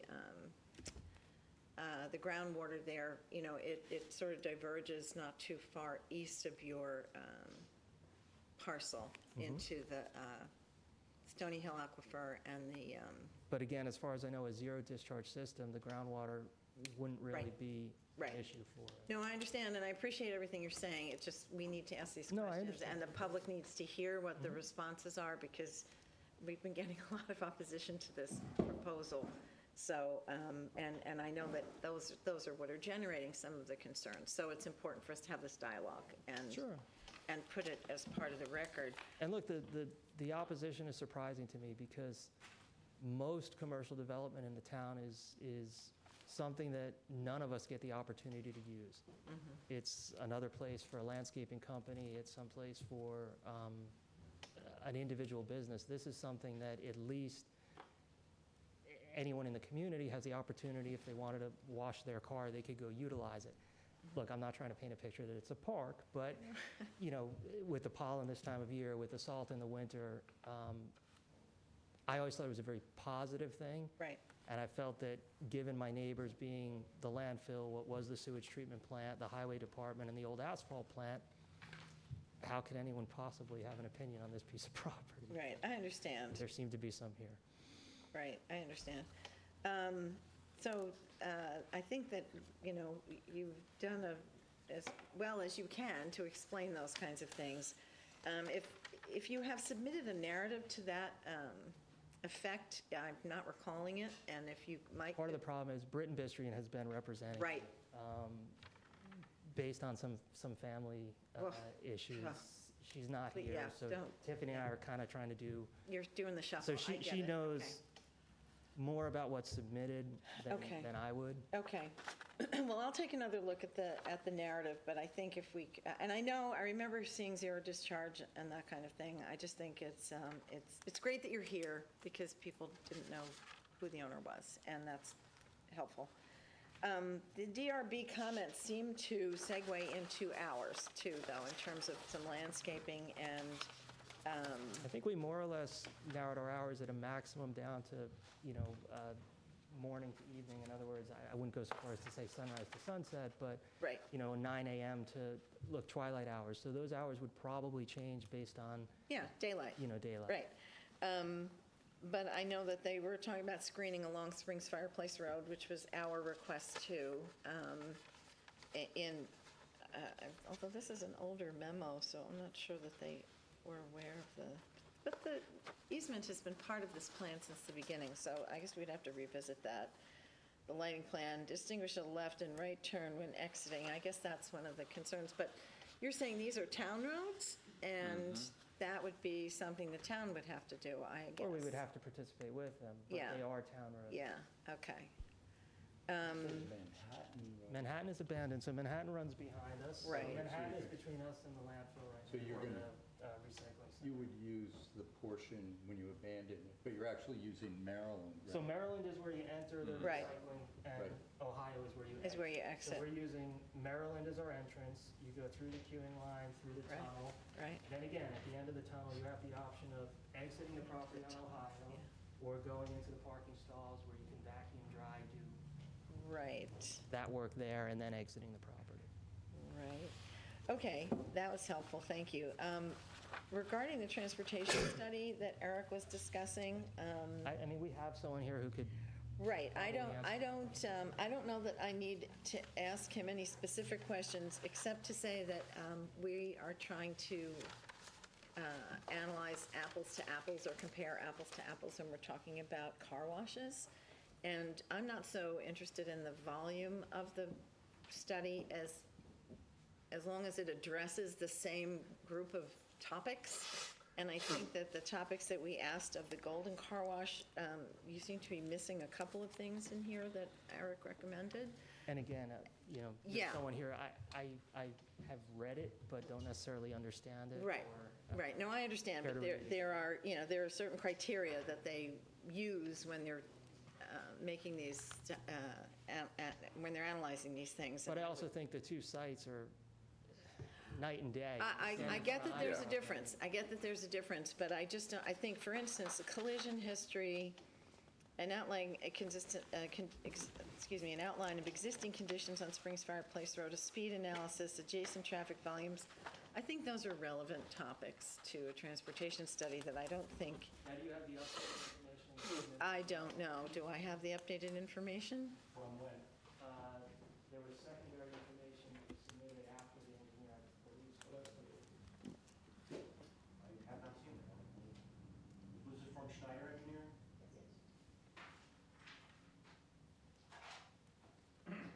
I think that's the information that I'm speaking of. It was like 4 pages, right? We were able to get excellent information. Okay, I'm not sure that I've seen that. Well, I don't think we have to go through those details at this point, but I think if you could, I'm sorry, what is your name, sir? Robert Bornholt. Rob? you spell that? Robert Bornholt, B-O-R-N, Bornholt? H-O-L-D-T, Okay, with Schneider Engineering. okay, great. If, Mr. Bornholt, if you could just contact our planner, Eric Shantz, and review that stuff with him. Perhaps you have this data and it just isn't reflected in the report you've submitted. But we just want to be, you don't have to do a 40-page report, but the information that it should be as consistent as we can get it, because we. Well, it did address volumes and Okay. capacity and site distance. Okay. And now Conditions, we've collision also gotten history. some accident information from the state, so. Okay. Well, again, if you would just consult with Mr. Shantz on that, and, because we're dependent on his analysis of this as well, for our understanding of it. So that would be great. And then I think, Lead agency. yes, I know, I'm just looking to make sure I have got all my other comments in here. Oh, the other thing is, and this is not specific, this isn't something that you can be expected to do, but it's something that we have to consider, which is the new bus depot that's going to be just north of you. So, because it's all that development is going to be happening right in those two neighboring parcels. So that is something that we need to consider in terms of the traffic study. But is the burden of that 100% on me, or is? No, I start, my because the sentence budget- was, it's not your problem, but we have to consider it. So I don't know exactly how we're going to get that information, but, Well, because I don't see that he's going to be able to do that. Excuse me, just 1 second, though. Yes. When you do trip generation Yes. for a particular development, you need to know the size of it, number of buses, et cetera. Right. Right now, as I understand it, there's no site plan, there's no No, proposal. that's not correct. Oh, Well, none of Yeah. the public is seen as Well, so the problem is that the site plan, as far as we know, is never going to come to this board, although I Right. think it should. So there is a site plan, and I think if you contacted the East Hampton School District, you probably could get a lot of information from them, because they're running a bus operation now, so they must have an idea of how many buses, what the trips would be, and so forth. I think there's a that lot would of- be the starting place. I do think he brings up a good point. They are asking us for a lot line modification to allow for a bus depot. If we're not asking the bus depot specifically how much traffic they're going to generate, is it fair to then say to the neighbor, you have to worry about your traffic and the bus depots? Well, why don't we discuss? There's information on with regard to the specifics of the bus depot on the school district's website. It's Okay. publicly Let available. me go around, let's. But anyway, let's get that into would that, affect 'cause your that's- traffic it is- study, is what I'm getting at. If, that will affect your traffic study, because that will increase some of the trips to a neighboring I mean, I lot. don't know anything about a bus depot, even Right. less than I know about a car wash, but as far as I've seen, bus flow is basically at 7 in the morning, the buses more or less. Yeah. The drivers come, they take the buses, they Right. bring them back when their routes are done, and then they do about the same thing at 3 Right. o'clock, and Right. maybe some of That's the right. athletic buses come back. at But, so we're not here tonight to. No, I understand. To argue this, but just to. Just to understand we're it's gonna go- part so of the whole We're going to go assessment around to that the we're whole making. board, and we'll see if there's a consensus from the board that we would ask you to get some data on that, okay? And the one other question I had is, you have 17 parking spaces. That's not for employees, that's for customers to use the parking spaces, right? Well, no. I mean, I think it changes based on how we're operating the car wash, and we also need to meet whatever town requirements there Right. are for parking of employees, Right. which we've more than met. Okay, okay. So I'd like to declare lead agency. You make a motion? Yes, Second. All in favor? Aye. Passed and carried. okay. So we'll go to the board, Kathy? You- Yes, Okay, please. Ed, Mhm. what? Just anybody from the public, I mean, No, we don't usually take not a public public comment at hearing. this point. oh, okay, fair Yeah, enough. is there someone from the public who was desperate to speak to us? I'm sorry, I don't mean to be breaking protocol. Why don't we do that? Why don't you guys clear the deck here for a minute, and we'll give these folks a brief moment to comment, because this is not a hearing. Thank you. No, I I'm appreciate sure, you. I just know, Yeah, you could tell. You could tell, you know what, they're out of sight, I jumping didn't out even of notice them. Thank you, members of the board. My name's Carl Ares. I'm an attorney from East Hampton. I represent Citizens to Preserve the East End, a community organization composed of numerous residents and taxpayers, mostly from Springs and unincorporated areas of East Hampton. I believe that 36 letters have been submitted in opposition to this application. This is a big community issue, and the opposition and my clients have a lot of support. Springs is looking for the same protection that this board gave to Wainscott. My clients have concern about this proposed car wash and its retail use, and they're concerned that the board has yet to receive adequate information for the review of this application. My clients feel that once the board has that information, a positive secret declaration will be appropriate, possibly even a denial. At this point, we request that the board treats similar applications similarly, and we require the same review that of this application as the Wainscott car wash. In September 2016, this board heard an application for a car wash in Western Wainscott, the Gateway to Wainscott, as it was called. During that meeting, the board considered information contained in the applicant's traffic study, which totaled 113 pages. The board indicated that a positive secret declaration was likely and that the particular site was not appropriate for a volume-based, vehicle-heavy use like a car wash. The Wainscott applicant then stated he reviewed other locations in town, including Springs Fireplace Road, and he said that there is no other commercially viable site for a car wash in town. This is an important comment for reasons I'll get back to. Also, another traffic-related use, vehicle-heavy use, is the bus depot. Recently, a school bus depot was proposed for the site adjacent to this particular site. The applicant in that matter submitted a 116-page traffic study. Who did they submit that to? The school district was the lead agency. So they submitted it to themselves? They We had haven't a seen it, contractor. so- No, but I mean, they needed to do it as part of their Okay, secret all right, review. thank I mean, you, that was a okay. single agency review that was, Yeah. that required that type of analysis. Okay. That bus depot use is like this, a vehicle-heavy use.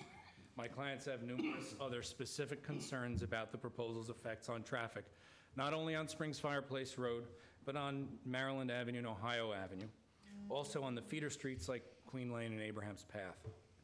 We need data for those streets. The application thus far has absolutely no traffic counts for the entrance and egress roads from the recycling center, known as Maryland Avenue and Ohio Avenue. We also have concerns about this, the effects this car wash will have on the public's ease of access to the recycling center and about other on and off-site circulation. I submit that the 8 spaces for queuing is woefully inadequate for a sunny Saturday afternoon, which is also prime time for the dump. I mean, think about your own experiences at any car wash. You know, on the right day, a car wash queue can line up around the dump, and where's the queue going to, line up around a corner? Where's the queue going to go here? 8 spaces isn't going to be enough. It's going to go into the dump entrance road, and that's going to affect the public's ease of access to the dump, a critical town facility. My clients also have concerns about potential effects of this car wash on groundwater.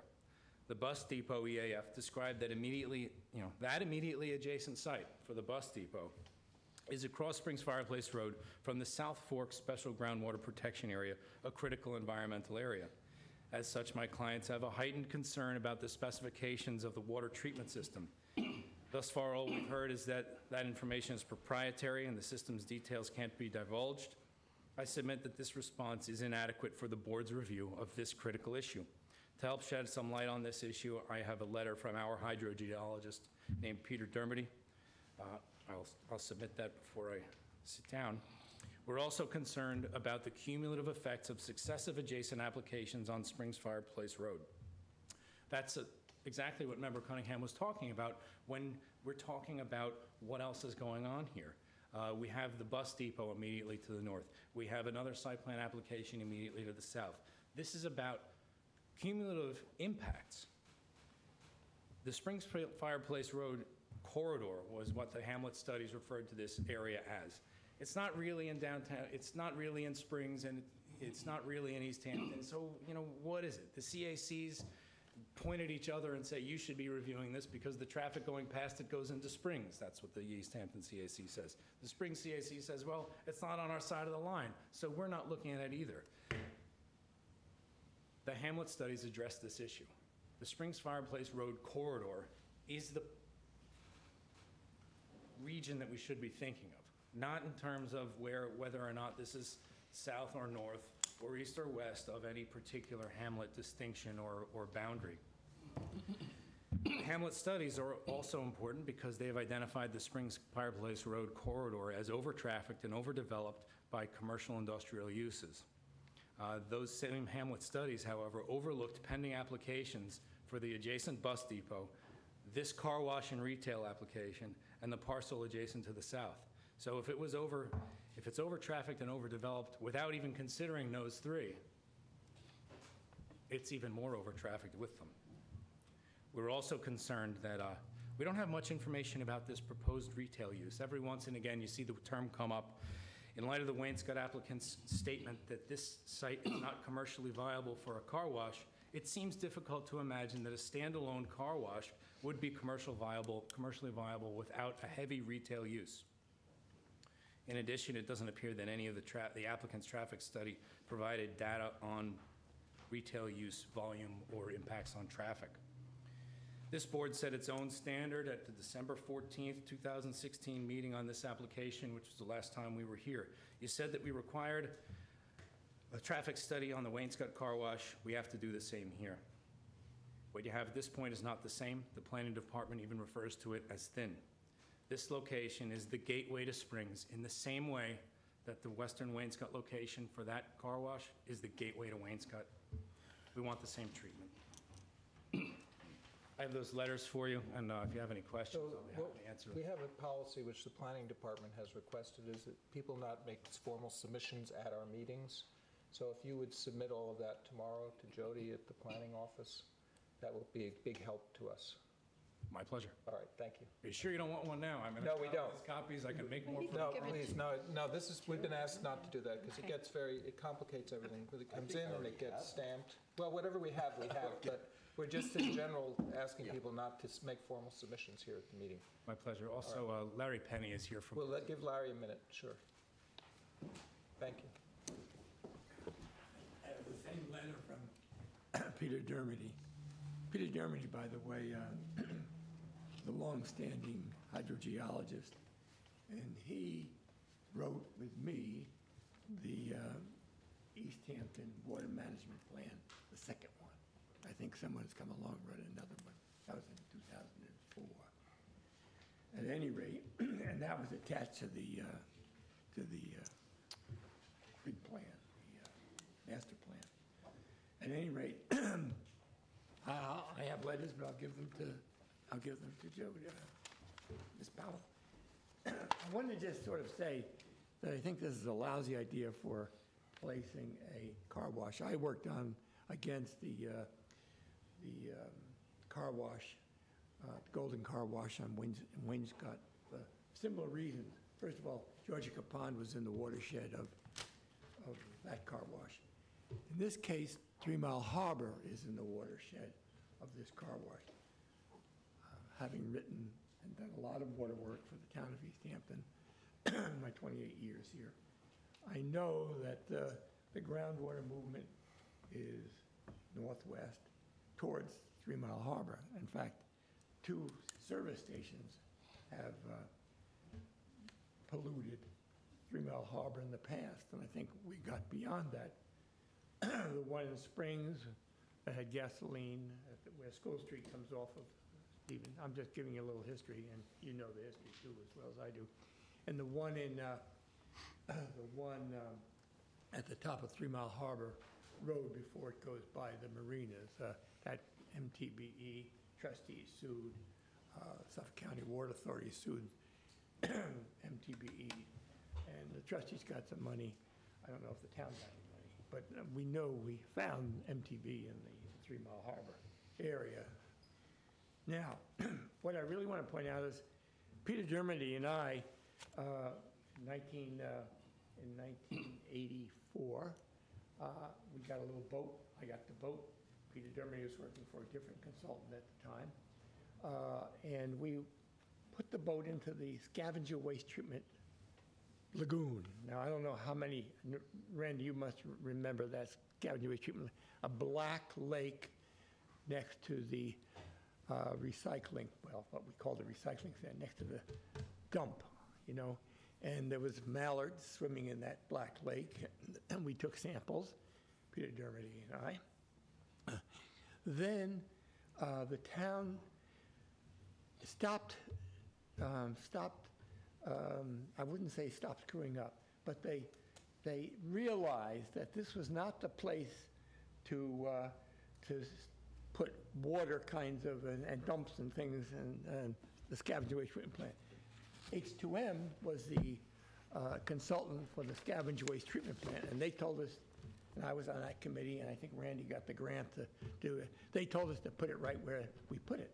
That was a mistake, and they told us they wanted to treat the effluent as it came out, the scavenger waste treatment effluent, with chlorine, because that would kill any germs and things that were left. However, we now know that chlorine forms very, very strong pollutants when it comes into contact with scavenger waste treatment water. So that was a bad idea, but we didn't know. H2M was a big company, the biggest company on Long Island, you know. So now the scavenger waste treatment plant is gone. The landscape is, the dump is capped, so it's now a recycling center. Nothing goes down into that water, we hope. And so my feeling here is, why make another mistake? I would hope the planning board would get, and I would lobby for that, get to talk about the bus company. Putting a bus company with water, they're going to wash the buses, and this plan, this car wash plan in that area, when we've been spending a lot of money trying to get rid of the pollutants, and in time, that's the top of the Magathie Aquifer, that's a divide. In time, that water is going to become pure if we treat it properly. That is, we don't treat it, but I mean, if we let the water go through the ground and into the, it'll become clean again. So I don't think we should be putting this car wash or the bus terminal on top of the Magathie glacial aquifer, and that's where I stand. So I'll lobby. I hope the planning board does get to look at the bus terminal plan. I think it's a stupid plan, putting Larry, it. just a question while you're here. So my recollection from when we capped the landfill was that there's a groundwater divide right in this area, and some of it is headed towards Stony Hill, and some of it is headed toward 3 Mile Harbor. Exactly. And it was never exactly clear where the water was going from. You're right. From this immediate You're exactly area. right. It was never really, we just know that that's the top of the Magathie there, and some of it does go southeast, and some of it goes northwest. And some of it is going towards that big water well on the Suffolk County Water Authority maintains on Accabonac. Yeah. So we have to be very careful there, and I love this planning board because they are looking at these things. I remember Mr. Potter there in the Golden Car Wash thing was one of those who looked at it very seriously. Randy, you weren't on the board at that time. Some of the others were on the board. But that's what I have to say. I'll give these to Okay. Thank you, Larry. Thanks. Sir, you got to be very brief, because come up if you... I'll be brief. Yeah, we don't normally do this in the middle of a meeting, but it is important information, I think, to have, so... So I'm a relatively, my name is Alex Rodriguez. I'm a resident of East Hampton Springs with my wife. We're sort of new residents, so actually maybe that gives a good perspective, maybe different than older residents also. Mr. Penny makes some great points. So the water, right? I think the Magathie Glacial Aquifer, I think it's what it's referred to as. My understanding it's a 100-year purification system. So this is something that it might not affect us today, might not affect us tomorrow, but it's a 100-year thing. We're talking about our kids, and that's something to be very concerned about, and it warrants some deep, careful look at this issue. And that's really, I know Greg mentioned that the traffic study, for example, is a very brief, abbreviated version of the golden one. And I think, like, the traffic study, my understanding is it was done in the middle of winter. I don't know if that's true or not, but that's what I've heard. And if that's the case, then it won't reflect the traffic patterns of summer, which are far different. I think that regardless of how clean the chemicals are, going back to the water issue, regardless of how clean the chemicals are, how much the industry has come forward now, there's still chemicals that can cause harm, no doubt, and it's a very environmentally sensitive area. We drink the well water, and actually don't know if that's the best thing to do, but I've taken a poll of my neighbors and friends, and they drink it too in that area, so we feel safe that we're not going to be poisoned. But I think it's that, the reason it's called springs, I mean, most people, this is common knowledge, I guess, around here, but the early settlers treasured this area for the quality of the water, and they named it Springs because it was a clean place to drink, and that supported all the development we see today. But of course, a big draw for this area, it drew us to this area, is the natural beauty of the place. And I think the protections in place for things like, I mean, the only car wash that I know of in the neighborhood is like 10 miles west, right, in Southampton? That's right? One in Amagansett. Amagansett? Okay. Oh, but that's, I think that's Sir, a I have to detail ask you to set. wind up, because we're really... Okay, right. This is not Okay, our so- normal procedure. I appreciate Just it. I'll wind up. Two more points and I'll wrap There up. will be a public hearing if it gets... Yeah, And I will this is not it. hopefully be there. Perfect. Okay. So two brief points. There's a 1999 resolution apparently when the kennel was being offered up as a plan, and it said that I think the proposition that the town board made was that Maryland Avenue be used reserved for the use of the town recycling center. That's one point. Second point is that the zoning is commercial industrial, not retail. So there's a zoning issue there, I believe. And one additional point is that Springs Corridor is the entrance to the entire Springs neighborhood. It's a beautiful space, and I think it should be respected. When you're driving by, you don't see the dump, but I believe you will see this. So that wraps up my comments. Thank you very much for your time. I'm going to go to you, Ed, to get back to the board. Okay. All right. First, I'd like to say that I really appreciate that the applicants have really tried to anticipate the issues that are going to come up, and you've just heard many of them. I happen to believe that this industry has come a long way, and quite honestly, my own personal view is that it is more dangerous to have people doing this at home in an unregulated way. But having said that, it's very clear that this is a controversial proposal, and we need as much detail as we can get to make a considered opinion, considered decision, and be able to answer to those folks who vigorously oppose this. And this needs to go through at least as rigorous a process as the Golden Car Wash did. And it does feel to me like there are some details that are missing. The traffic study in particular, that it is a little thin still. Issues have been raised by other people about that, so I don't need to kind of go over the details of that again, but I think we need to see more on that. I do understand that until a vendor is selected For the gray water recycling system, we can't get a tremendous amount of detail on that. I think we all need to educate ourselves better on the zero discharge permit and what those standards look like. You know, I feel like, you know, making this conditional on achieving that is obviously very important, but I think we as a board need to understand what that means in a bit more detail. So, yeah, I think there's some other technical issues which we have to resolve about, you know, the sequence of events and establishing the scenic easement, issues that Kathy brought up about the parking spaces and their relationship to that, which we'll kind of get to, but I think some of these other technical issues clearly need to be dealt with at a much more detailed level so that we really can make a considered decision about this. The queuing issue, I think, is also a problem that I have.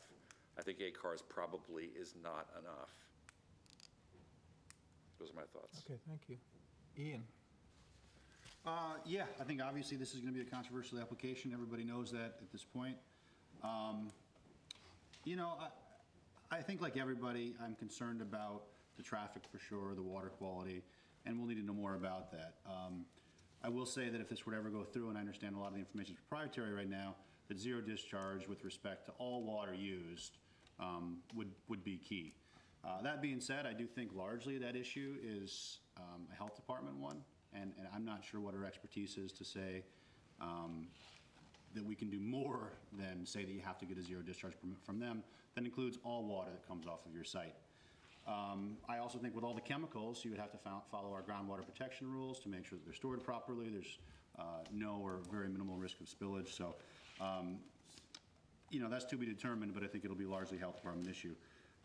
Traffic, I think, is one of the biggest points here. And I do think we need a detailed traffic study. And I don't think we need it because I don't think we do look at what Golden gave us. I don't think the standard should be whatever a previous applicant gave. I think we should be concerned about the issues we're concerned about and make sure that you address those. So I agree that the entrance and the exit to the dump are very important pieces to look at. And obviously the planning department maybe has to review some of the newer information, and I'll lean heavily on them because they have more expertise than me. But I want to make sure we're considering all of those things, and in addition to what Ed just said about the lineup and how that will affect it or could spill out. And I think Mr. Iris brought it up as well into the recycling center.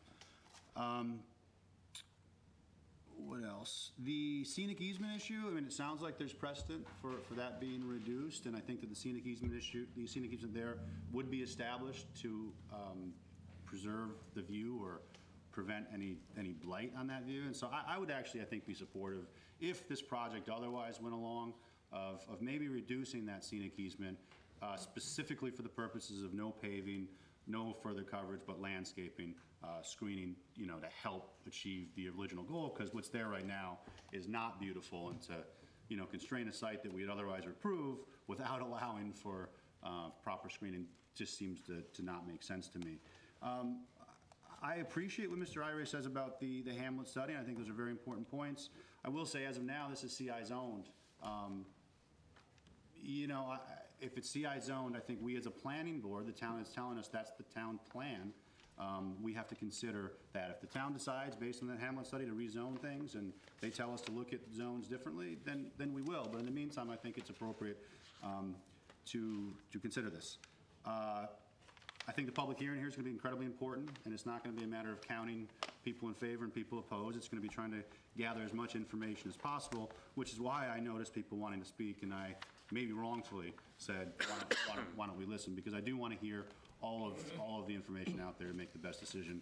And again, it's not about, you know, counting totals. It's about making sure we're getting all the information and making a thorough decision.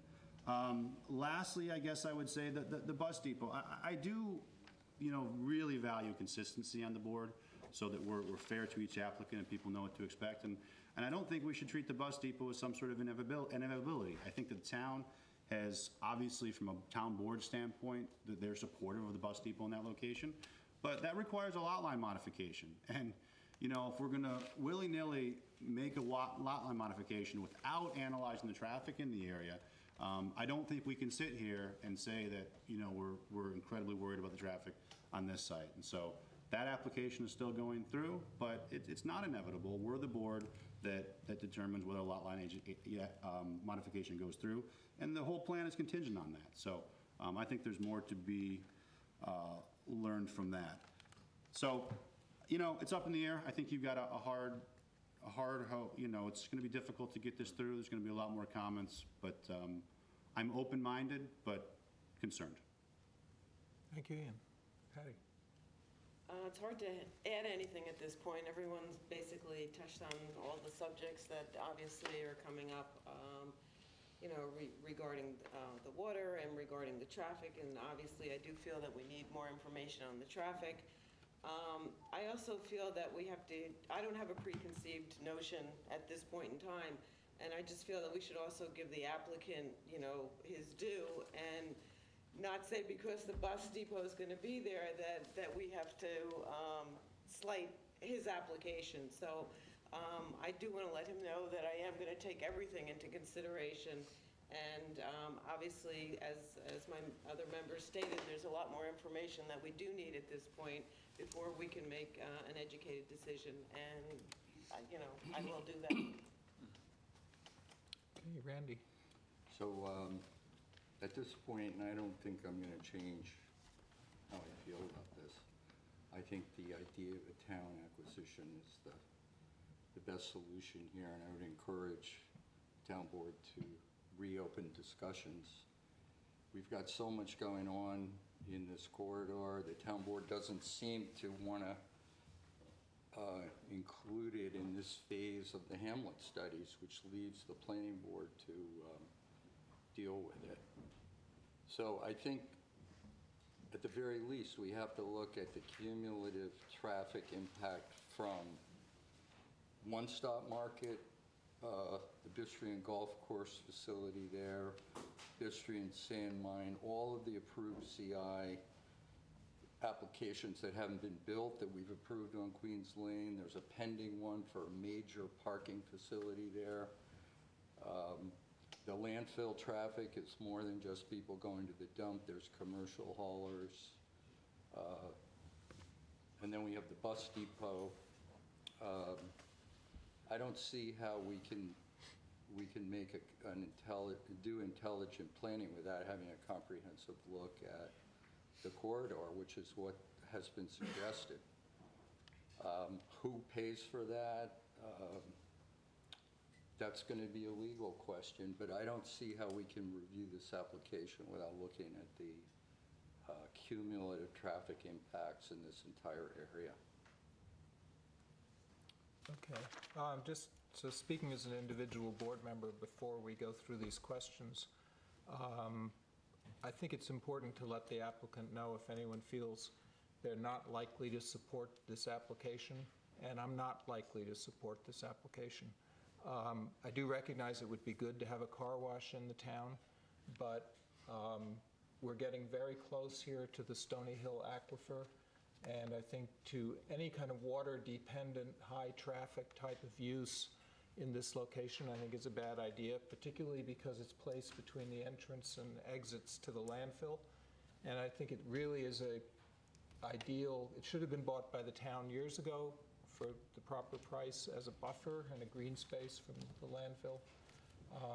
We do have this bus depot coming along, and while we shouldn't penalize the applicant for the bus depot, there's a lot of push and energy behind that project, and we can't close our eyes and pretend that it's not coming. And I think that the two, certainly in terms of the traffic, I think the bus depot has to be factored into the traffic. That's my personal stand. But let's go through the questions and see if we can determine that we have a consensus. The parking spaces in terms of the 10-foot scenic easement, how did the board feel about John's suggestion of potentially having the applicant go to the town board and reducing the easement to 40 feet and then dedicating that 10 feet to landscaping? One thing I wasn't aware of, although I'm sure it was in the plan, was that those parking stalls along the easement will have the vacuum machines. So there'll be a lot of, as we think of like the mobile in Amagansett, there's going to be a lot of, that's going to be an active, Activity. and I would almost think a fence if the time comes, there should be a fence and landscaping there, so that you really don't see it from the road. Right. But in general, is that idea potentially have, what's the board think? Yes. Yeah, I agree. That could, possibly that could work, okay. I think the board felt that the traffic study needs to be more complete, that we have to have the equivalent information for what we got from Golden. Can I say one thing Sure, about that? Because I yeah. think what we got from Golden, we did ask for certain pieces, but then they give their study based on what they give. And I want to be careful here, and I said the same thing with the Amagansett Affordable Housing, is they were right on top of all these low nitrogen system questions that we had, and they had stuff, same-day responses. And is that now the new standard for every other applicant that comes? I don't think it should be. I think we should make sure that we're concerned about what we're concerned about and that the issues are addressed. But I don't think if one person comes with like, you know, a 2,000-page study that previously was less, that we should require a 2,000-page study for every. I don't. So I'm saying this generally speaking, that I want to limit the comparisons to Golden as that's the standard. I think, Eric, your concerns, you're the expert in the town in this field, are certainly more than me, and so I agree with the specific points, but I just want to be careful of that frame, and I do worry about our consistency, because with the low nitrogen system, and I digress a little bit, we sometimes ask specifics about the systems, and we sometimes don't. And So just to clarify, I think what we're saying is, and I agree, we should not be measuring these studies by the number of pages, right? Well, that's what But- I but said the in my format- comment about it. It doesn't have to be the same width or length or But the- breadth. It just has to address the same issues. But If- there's a difference. Golden was a positive declaration. There was an environmental impact statement. Right. Which had a scoping. Right, component to it, yeah. That where you identified the issues. We're not there yet on this one. No. We did get the traffic study before the POS deck with Golden. That was part of the reasoning for the POS deck. Okay. So here, if we do a positive declaration and we do an environmental impact statement, a focused one, we would do a scoping of what issues we think need to be addressed in the traffic study. Correct. And that would be a good time for us all to include our issues. If it's a pos deck, if it's a negative. Yeah, if it's a positive declaration, but isn't at this point, I mean, it was my thinking that at this point, we would want the same sort of basic preliminary information that we required from Golden to inform whether or not you're going for a POS. And that's what we're recommending. Yeah. I know, So- I know that I'm going to call for a POS deck if this moves ahead. That's how I feel. But I think for the board, I understand that, but that's not what we're discussing at this moment. Right, So but it I'm just goes- I'm trying to support Ian's comment by also saying, I'm not looking for, you know, I don't think the volume of the report reflects the substance of it. That if the substance of, you know, Eric seems to know where there are some holes, and if he can work with the engineer, maybe there's a I'll give them the place in template. between, So it this is an doesn't have to. environmental assessment form? See, what you're doing- Eventually. You're trying to kind of make an environmental assessment form into an environmental impact statement. no, we're asking, I think that's complicating it. I mean, getting a completed traffic study is Yeah. part of the preliminary process before secret. Well, on all not appli- usually. I mean, extensive, depends on how extensive you want to get. Well, you could ask for more information based Yeah. on the concerns you have from the original traffic study. Right. You know what I mean? Which we've already. And traffic is one of my main concerns, so don't get me Yeah. wrong, and I really respect Eric's point of view on this. So I think the consensus is we need more information on the traffic. And then, just to hit I want to kind of clarify that the zero discharge system, the machine in the building, is zero discharge. But what we've talked about tonight is, we want to know where all the water on the site, how is water being used, what kind of car washing is going to go on there? Tar was mentioned, what are the degreasers? I mean, all of that. We really need a complete picture of what's going on the site, what's going into the ground. Okay? Thank you for being here. What about, Joe, Yeah. the other question I thought that was Sure. valid is whether or not a retail convenience store is a permissible accessory use in the CI zone. Is Have you that- guys- You could ask the building inspector. I think that they've routinely allowed small retail functions as accessory to garages and things of that sort, you know? You go to a repair garage and they have some oil there. So I buying wasn't a store. really aware to the extent of that. How extensive is that going to be, and how does that factor into the traffic Yeah. Okay, I can talk to Aaron Narrative, about it. maybe that they can address that in the narrative. The Southampton We asked- Car Wash, if you've been there recently, Yeah, has a but nobody would pretty go there to extensive- shop. Yeah. Oh, but they have an extensive They have convenience store. toys. It's They have- practically a department You store can now. buy Yeah, birthday but gifts you wouldn't go there All right, unless so, you're in your car. I don't think so that's Eric, their we intention. need, I guess. we do need better information on what's going on. Okay, I think we probably should move on, if the board is agreeable, to Daymarks. Okay, they amended the lighting plan, excuse me, the landscaping plan. They now have 4 oaks in the front. Oh, yeah, do me a favor. Yeah, sorry. Just, slow down for a minute. Okay, thank you. Yeah, they revised the landscaping plan. There's now 4 oaks, 1, 2, 3, 4, 2 cherry trees, 2 arborvitaes. There's a hedge in the front here, and some hydrangeas in the back. They added the white pines for screening to the rear. They're keeping some mature trees. Basically, this is what we asked for the last time, and we find it acceptable. You should determine if you agree. They amended the lighting plan to identify the emergency lights. We find that acceptable. So basically, if you agree, it appears that the modification is complete and ready for approval. Okay, Kathy? Yes. I'm trusting the applicant doesn't need to come up. You're fine. Okay. Kathy? If I don't have to, I won't.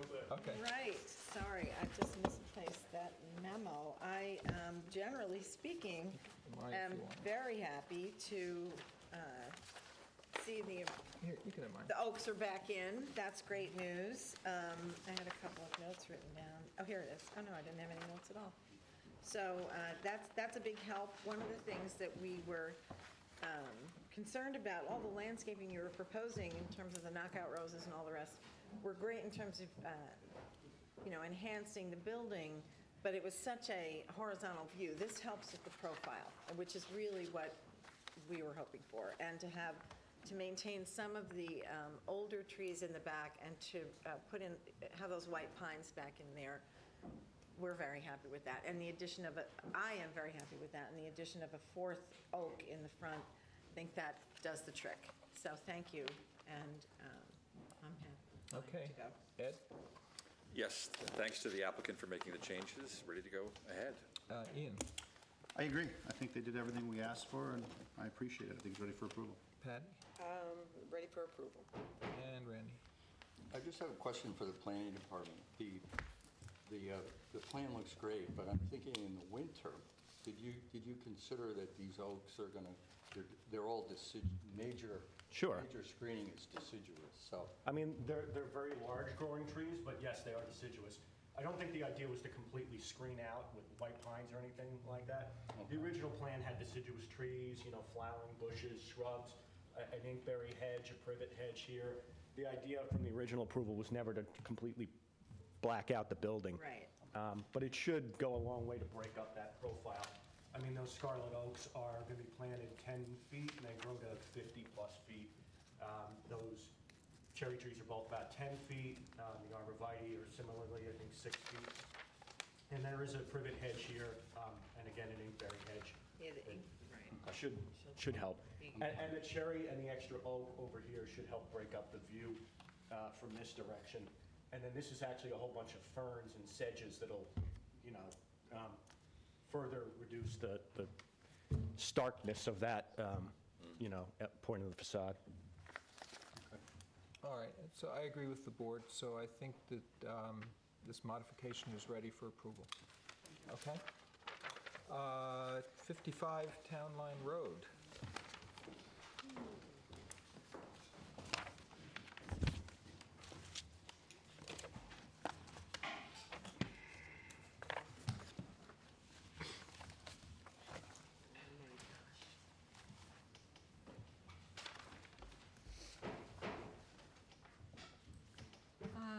This is an 8.3-acre parcel located in Wainscott on Town Line Road. It has a 6.8-acre agricultural reserve easement which extends from Town Line Road almost to Wainscott Hollow Road. And part of the parcel is, without an easement, is developed with a single-family residence. The applicant's proposing to construct 2 paddocks for horses, 4 equestrian shelters, a feed shed, and a parking area all within the agricultural reserved area. The map was revised in such a way that these are the equestrian shelters, the feed shed, parking area, and a dumpster for the horse manure are all in this area along this line. Special permit standards require that all these structures meet a double setback, at least a minimum setback required for principal buildings in the zoning district from any property line. And in this case, it would be an 80-foot setback from the side and rear yards and 140 feet from the front yard, which is not an issue, but right now, as proposed, the structures don't meet the minimum setback requirements. And under our code, town code, the parking area, which is located here, also is considered a structure, so that has to meet an 80-foot setback from the rear property line. We received a narrative for managing the horse manure in a letter contained in the file by the applicant's attorney. In the letter, it states that the manure will be removed from the property weekly and disposed of in a sanitary manner, which minimizes odor and ensures no nuisance is caused. Prior to its disposal, the manure will be stored in a compliant storage bin, which minimizes odor and ensures that no nuisance is caused. The storage bin will be screened with vegetation if required by the board. So the site plan depicts a 3-foot by 5-foot dumpster on a concrete slab. It's located 100 feet from the northerly property line that appears to be proposed to hold horse manure. This structure meets the minimum yard setback requirements. This appears to be the first use of a dumpster to hold manure on a horse farm that the planning board has reviewed. In other cases, it's been on the the Kramer one, there was a back of like a cart that was being stored in. In other cases, they built little structures. We haven't had an actual dumpster before, and the board should consider screening if that's proposed. There's also private covenants and restrictions that limit the height of the fences located within 50 feet of the southerly boundary of Lot 6 on these two sides. The fences can't be more than 4 feet in height, and so the height of the fences should be shown on the site plan. And the town engineer did review this topography was a site and was brought up as an issue previously, and potential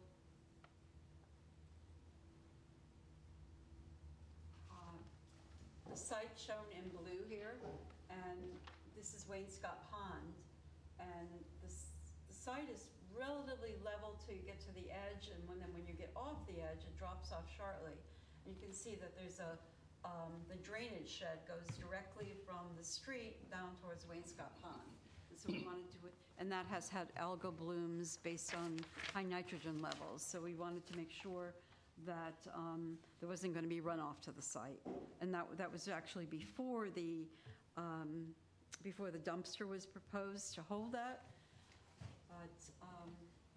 So you asked the town engineer to go out and comment on the topography. So his memorandum states, generally the property is very flat, sloping gradually in a southeasterly direction. The flattest portion of the property is on the westerly side. The majority of this agricultural easement has a slope of approximately 2.5% that will not generate much storm water runoff except during frozen ground conditions. The lowest elevation on the property is along the easterly property line that has a slope of approximately 5.7%. This is a small portion of the property, and I don't anticipate much stormwater being generated there. Slopes on the easterly side on the adjoining parcel, when he's talking about over here, are steeper and have the potential to direct runoff towards Wainscott Pond. The applicant is proposing 2 leaching pools to collect the extra stormwater that's generated from the 4 equestrian shelters, and I think that was before the layout was revised. I think the bleaching pools are more, maybe located more to correct runoff from the residential structures. The proposed waste storage and composting area, again, that it's been revised since he reviewed the plan, since he wrote this memorandum.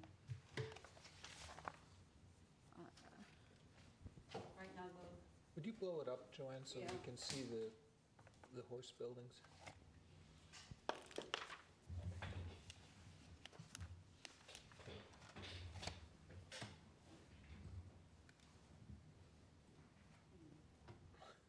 Even if you go back, try to slide, there we go. But can you show this, oh, no, okay, there we go. Can you show the street as well? Maybe come down, just back off a little bit, don't be quite so tight, so we can see the access. I just want to point out that Okay. this is where the dry well is, one dry well here and one dry well here, and the dumpster for the manure storage is located here. Okay. So I'm going to back off, I've got a question for you. okay?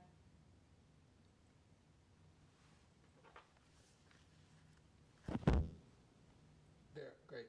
So the setbacks that these buildings do not meet, the side yard setbacks, that's not something the planning board can waive, that would require a variance from the ZBA? That's correct. Okay. And then at this time, this is the thorny question with this, the access is out to Wainscott Hollow Road, Yes.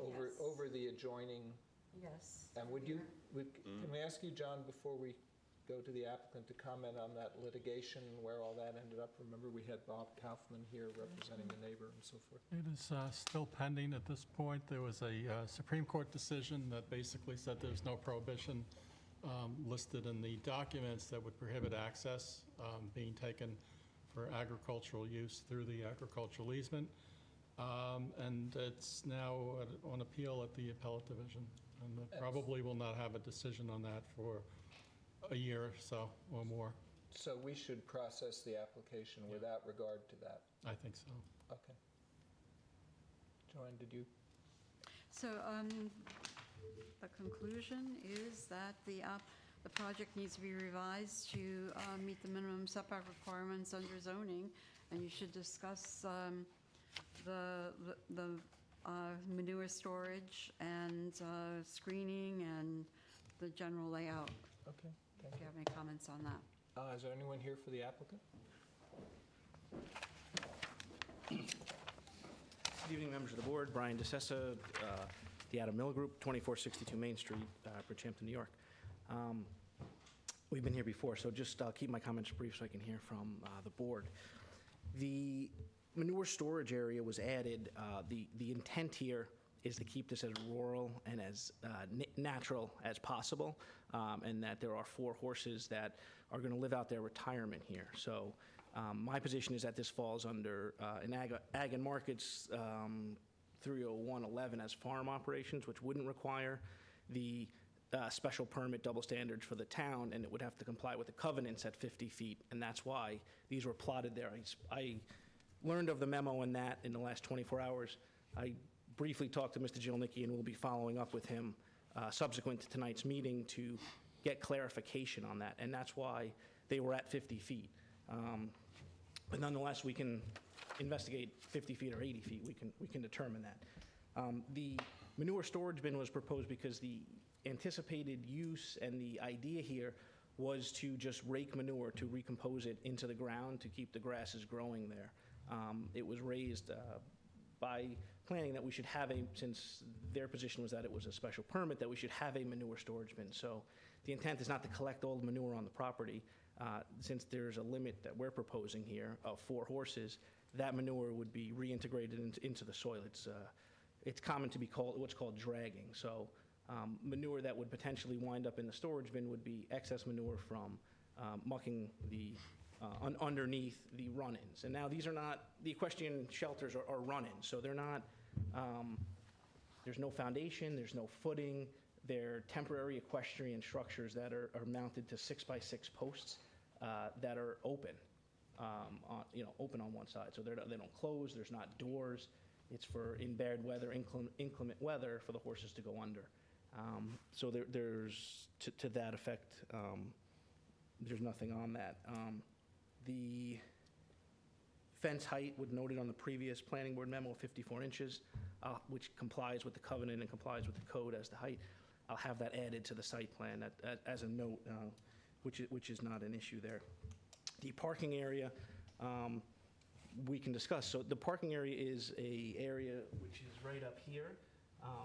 It's grass. We had to identify it as part of the site plan process, so we're not proposing to install, a paved parking area. It's an area that was identified as a request of the town to say, hey, when the people pull in to take care of the horses, where are they going to leave the vehicle? So it's not for commercial parking. It's not going to generate any additional runoff. If you're in reviewing the engineer's letter, it is pretty slat. He didn't indicate any runoff. In fact, when you review his letter, the proposed runoff from these 4 proposed shelters, I think we provided 8 or 10 times the amount of requirements for drywall. So if there was something else he needed, I didn't think there was anything that would be done. We're actually making it better than it currently is. I think, just to touch on the litigation that came up, the matter was before this board last year, wound up in litigation in Suffolk Supreme Court. The determination in Suffolk Supreme Court was that the owner has the ability to access from Wainscott Hollow. That is the standing decision. So until that is overturned, Mr. Jilnicki correctly indicates it's on appeal, but until it's overturned, that's the rule of law, and that's what we must follow. Good question. The original application had the buildings in a different location, weren't they? Had them closer to the east. Were they still in a line in that same way? They were. What was the planning reason for changing that? We had them inside of 50 feet, so there was, with the covenant on there. So all you did was move? We moved them back to comply with the covenant on the property that was filed. Okay. Yep. All right. And we added the extra manure storage bin and and an extra drywall on that. Okay. Let's go to the board. Randy, this is your part of the world. Mr. Chairman? Yes. I'd like to comment on the application. Yeah, who are representing, Rick? The neighbors, the Strongs. Okay. My name is Richard Whalen. I am actually standing in tonight for Robert Kaufman, who is the regular attorney for the Strongs. Bob's father, Maurice Kaufman, passed away last night. So Bob called me this morning and asked me if I could cover for him tonight at the work session. So I am familiar with the property, and so I agreed to do that. I am not involved really directly in the litigation. I defer to what you just heard tonight. That corresponds to my understanding. The Strong family was the original owner of this property. They actually owned the farm here, which is the Orchard at Wainscott subdivision, going back to at least the middle 1800s and possibly quite before that. The Strongs still own Lot 10 and Lot 6, which are to the east and north of the applicant's property. The first comment I would make is that the placement of the horse sheds is, let's say, not ideal from the standpoint of a person who owns a neighboring residential lot. The Strongs own Lot 6. You'll notice that the eastern part of Lot 6 is in an agricultural easement. That's the area where the litigation has taken place about whether that allowed the owner of this property to use that agricultural easement for access. But the buildable area of Lot 6 is here, and the proposed horse sheds are just south of the buildable area. We have, obviously, the applicant themselves has other land to the west. I believe that they're currently using this as lawn area. I won't guarantee that. I think that's the last I knew they were. There's an agricultural reserved area to the south on a subdivision that dates to the early 1980s. And even on the Strong property, there's agricultural easements up in the corner over there. So the Strongs object to the placement of those run-in sheds where they are right now. They're a better place to put them that wouldn't have the same effect on the future residential use of Lot 6, and particularly on the south side, the sun side of that lot. Secondly, their private covenants were described by the planner in your memo. There are private covenants as described that prohibit all structures within 50 feet of the southern side of Lot 6 and within 50 feet of the western side of Lot 10. And those covenants were bargained for in the sale of the subject property. That means no structures are allowed there. And I did hear for the first time that the parking lot is intended to be grass. I don't know whether there's any other surfacing intended. I'm not sure how it came to be. I certainly would say that it's a surfaced parking area, gravel or so forth, it's clearly a structure and has to adhere to the 50-foot setback requirements of the private covenant. We obviously want the town to implement and enforce the setback requirements for agricultural structures. The planners note that that requires an 80-foot side yard setback, and we would expect that to be adhered to. The driveway is very, very important. The driveway, of course, is the subject of the litigation right now. The driveway is proposed, whether it turns out that it's allowed on the Strong property or not. It is, in fact, proposed on the Strong property. It's over here. And all the applicant appears to be showing is a link to Wainscott Hollow Road to connect to an existing dirt Easton Farm Road that comes up. This is a sloping part of the property. There's a relatively steep slope there going down to Wainscott Hollow Road. So it's part of the application. You should have details about what that driveway will be.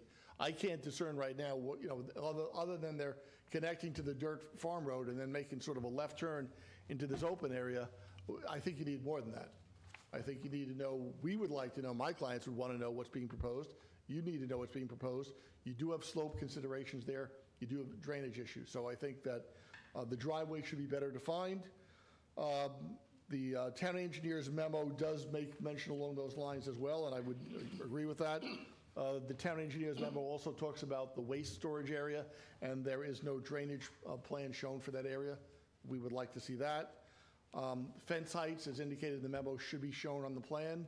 That covenant that I talked about earlier limits fences, the height of fences within 50 feet of the two adjoining properties to no more than 4 feet. And finally, I would ask that you find out from the applicant what the purpose of this gate is in the paddock. There's a proposed paddock gate that opens to the north, directly south of Lot 6. So those would be my concerns, and I've itemized what I think you should be asking the applicant to include in the application. Rick, I know you're filling in for Bob. Please express our condolences to him. I will.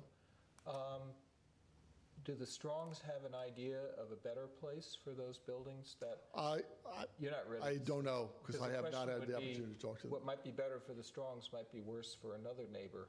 Right. So I think if they have input on that, I mean, I have to say, this is such a simple application for 4 horses, and it's really been tortured to death in a sense by litigation, but, it shouldn't be so difficult. That's just an editorial comment.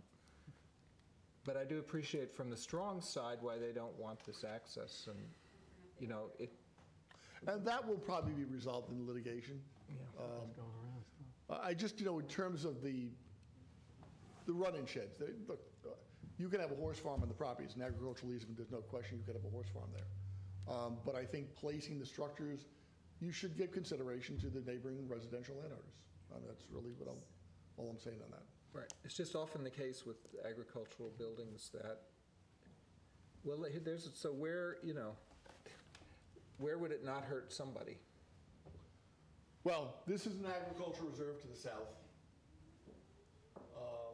Obviously, the applicant is trying to keep the buildings away from their own residential use. And I really don't know how the Strongs would feel about it in this area, but remember, they can build here on Lot 6. They can't build here.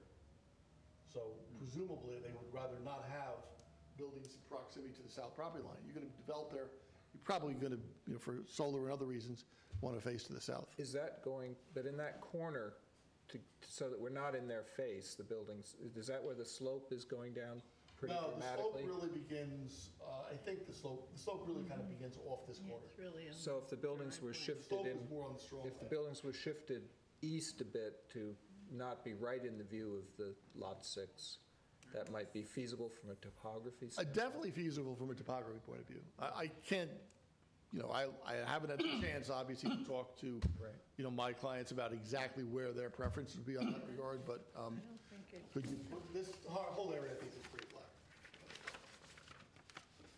Joanne, a question for you on the current use of this. Is this in food production now? Is it a horse farm now? What's happening on the land now? Nothing. Nothing. I don't think it's It's grass. I think there are horses there. haven't seen horses there, but it's a grass field or pasture, as though there could be horses there, so I I'm see. not sure. But- It's not in agricultural production. There's an inaccuracy too in that, you know, I've looked at the site. There's quite an extensive amount of major landscaping in the ag easement. That's come about since the aerial photographs. Yeah, it's not, doesn't show in the aerial or the survey. Where is it, Randy? It's directly south of the house. I would say there's an acre, at least an acre of major trees, berms, fountains, Ornamentals.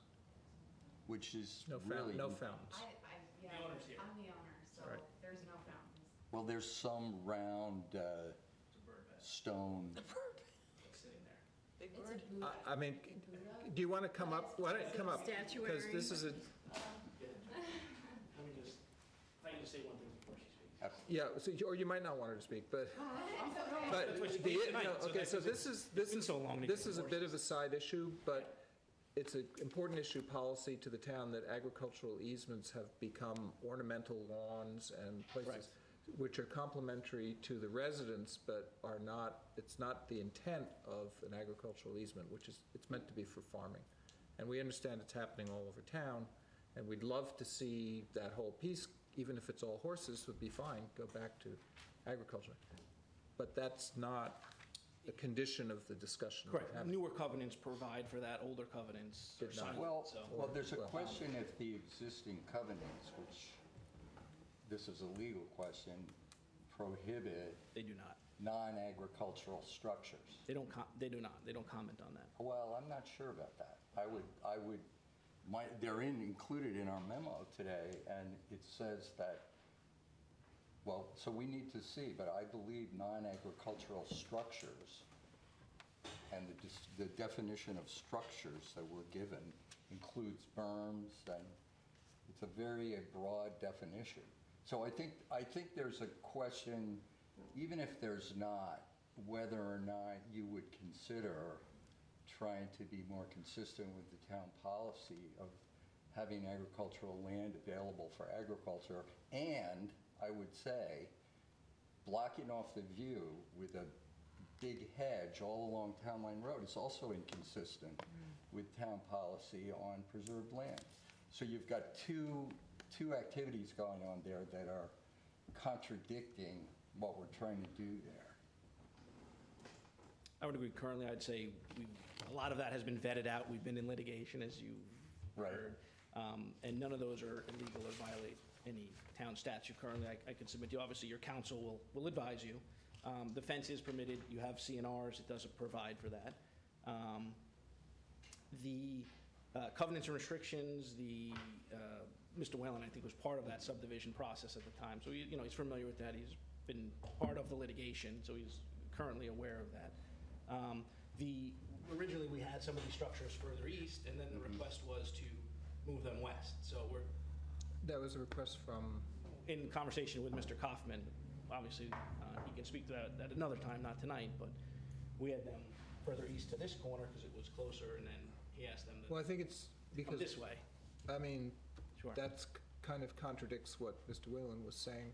Correct. Well, No, I think, I mean, not speaking for the whole board, but if the buildings can go in a location that's more comfortable to the Strongs, to the neighbors, and we don't have a planning reason not to do it, we generally be happy to do that. So maybe what we need is for you guys to talk outside of the litigation about where these buildings would best go. We can talk to Mr. Whalen and ask Jody to come up. She's the owner, so she can answer. And as the chairman did state, it's been a while for rescuing the 4 horses on I know. the site. I just have 2 comments.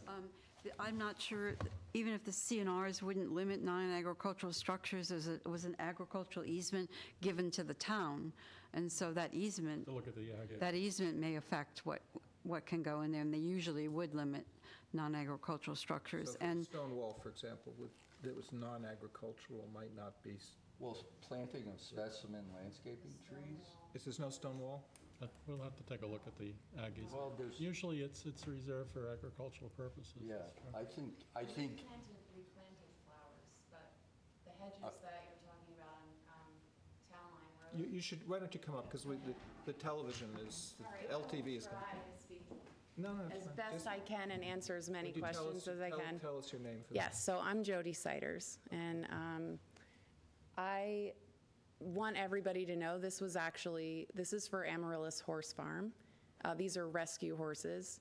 This is, I guess, the no good deed goes unpunished. We were really, when I found out what Christine was doing with Amaryllis, and she's really dedicated her life, and I had just, I was donating my time to help her because, you know, she's taking care of all of these horses. And when I realized that she was driving 40 minutes back and forth because of some of the horses where they're located, and I asked her if it would help her if we gave her the use of some of the land for the horses, and so that's what we decided to do.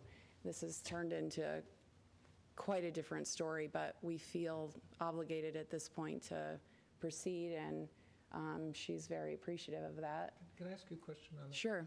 Because if you didn't use that driveway from the back, you'd have no issue with the Strongs. No, Why- so, let me so, just- okay. The question would be, why not bring the access along the south side of your property line and then swing in?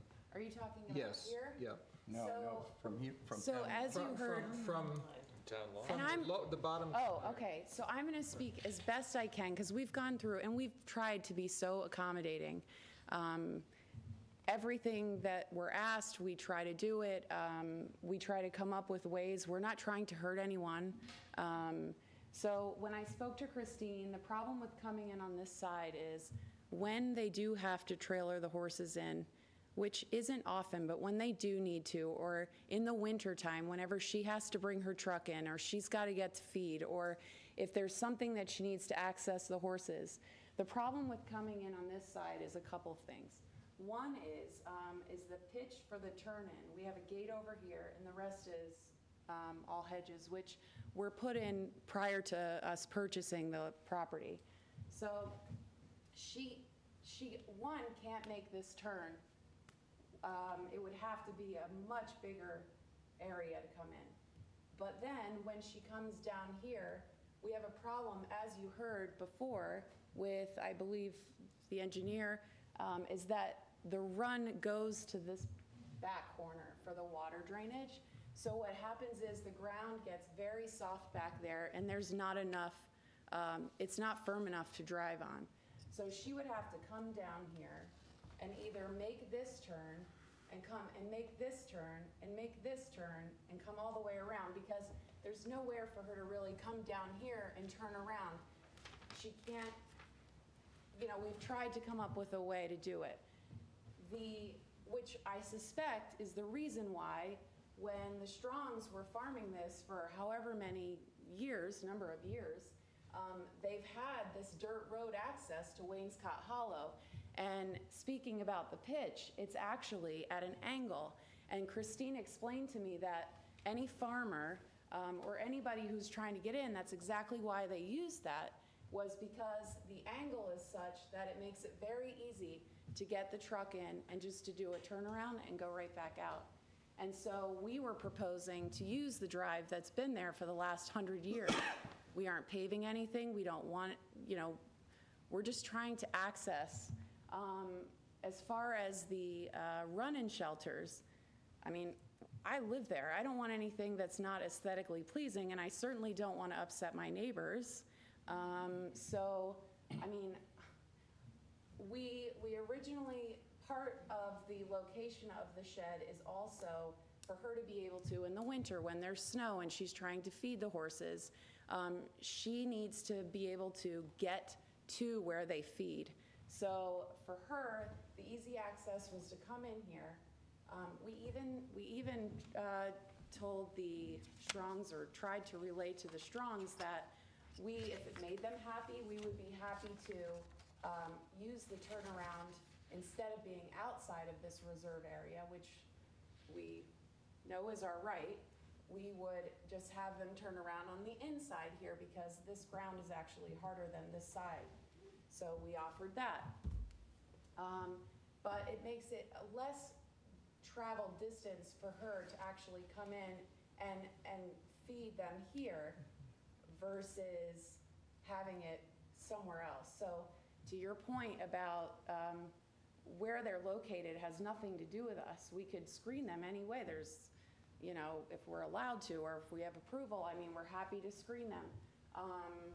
I think a while ago, I had the realtor actually come to me with a person who was interested in, you know, potentially buying that, and I spoke to him too. He was a very nice guy, and I said, we're happy to do whatever, you know, if I can tell you where they'll be placed, we can help you screen them, we're happy to pay to screen them. I mean, we're trying everything we can, but it is kind of time is of the essence. I mean, it's been a long time. This is 3 years. 3 years we've been trying to do this. We bought this property. We bought the property understanding our rights, and it's just been, again, it's for charity. I hate to see that this is happening, but Okay. I don't know That's a if good that explanation. helps. Thank you. Okay. I'm sorry. All right, let's go to you, Randy. Well, I don't have that much of a problem with the layout, but I do have a problem with the representation that there's some flowers planted there. There's some specimen trees planted there. Last time I was there with guy wires, and I think they should be shown on the survey. I think we want to see what you've got planted in that area as part of this application. It's the same lot, and I think it goes to the overall use of that lot. I don't have a problem with your access. I think that long access, but I would like to encourage you, since you aren't the planters of the hedge, to consider that one of the goals for everybody in town, yourself included, is to enjoy these views in Wainscott over protected farmland, and that right now it's like a tunnel on Town Line Road. You can't see anything. I've thought of that myself, opening it up too. I've thought of it. It wasn't a reason to do it, but I didn't realize that It's been over the years, this sort of, I think the more recent farmland easements try to restrict the planting of hedges and landscaping that block the public view from public streets. Back in those days, they were not as explicit, but that's certainly the policy, the intention. So I'm okay with the way you've laid it out. I'm okay with the access. I'm okay with using the ag easement from Wainscott Hollow to get in. I hear what Job is saying. I agree with Job that if there's a place, I think we've got to stop going back and forth trying to please the neighbors, and that you have rights to put up these run-ins, and you've got to come up with a final place. But I don't really have any problem with the layout. My only thought is that both Job and I have had horse farms, and I couldn't have taken care of the manure in a 3x5. It's for excess. Okay. Yeah, excess. I don't think there'll ever be. It's for excess. The intent is to drag it into the property. You drag the property with the manure, and it degrades into the property, and then it helps keep the grass So growing. it's really to clean out the run-ins. It's to clean out the Horses run-ins that gonna are live extra. outdoors. Yeah, and in the run-ins, there's no floor, there's grass in the bottom. So if there's a pile, it's for that intent. It's not You to may want to leave collect. enough room for a manure spreader that you can load up and pull out of there, but I'll leave that up to you. I'm not going to micromanage your operation. Your manure? Yeah. All right, Ed, we'll go around. Okay, I agree with Randy on this one. I think that I'm okay with the layout, I'm okay with the access from Wainscott Hollow, but like Randy, my concern really is, and this is in the category, as you said, of perhaps no good deed goes unpunished. I know you're trying to do the right thing here about the horses, but it is really important that we honor the intention around agricultural easements and make sure that they are visible to the public and that they are, in agricultural use and not used for gardens and lawns and so on. And I would really kind of encourage you as part of this process to think about taking down the hedge, and if there is an encroachment with things that are not, ornamental trees and so on into that area, I'd really encourage you to do something about that. But otherwise, I have no objection to the layout. Okay, Kathy? Well, it's not often that I don't agree wholeheartedly with either Member Parsons or Member Krug, but with respect to the agricultural easement and the, ornamental trees and the hedge and all that, absolutely, please consider that, let me just preface my remarks by saying you're doing a really nice thing, and I'm sorry this has turned into such a nightmare for you, because it's a general principle. I think this is a great thing that you're doing. But when I look at this plan, and I look at that piece of property, and I understand that you've explained about the turnaround for the horses and so forth, but I don't see why, especially given that I can't see what your plantings are, this is obviously an old aerial, why they wouldn't go sort of, why wouldn't it go over here? Why don't just go on the south side of the property and have access right there, so it wouldn't be such a big challenge. That way you're not over in the softer ground, you're far enough away from the residential property, both of them, so that it doesn't become an issue. I'm not sure why you weren't doing that. You're looking at them from the residence, and it's also the landscaped area. It is the softer ground. Yes. That is the softer ground, is the south. But there's a house right there. All right, well, guys, let's try to keep this to Okay. the board for a moment, if we can, just to get progress. Fine, so then not so close, but I don't know, I just think when we look at these things and we're trying to assess the impact on residents, my sense would be to, well then, if that corner is no good, then put it up against the other reserved area or closer to that, so that it's not right on the southern border of that residential, no, lot 6, I think that's lot 6, is that lot 6? It is. Yeah, this is tiny writing. That just seems like good planning to me. Even if it's in the middle of that, and you still have to maintain access out onto Wainscott Hollow, I just think moving it away from that immediate border, even though I understand it's meant to be an 80-foot setback, it just seems really close. I don't know. That's my sense of it. Okay, Ian? Yeah, I think with respect to the location, I'm okay with it. And, I'm a farmer myself, and so I'm comfortable with saying that we're going to design this project. And if there's 7 members here who really aren't farmers, I'm lucky enough to spend my Wednesday nights here, but, being a planning board member doesn't make me an expert in designing, a farm layout. And so I'm uncomfortable with the fact that we would move things around in such a specific way, because I think that's a dangerous precedent to set. That being said, I think it's our duty to make sure that we're not making a bad planning decision.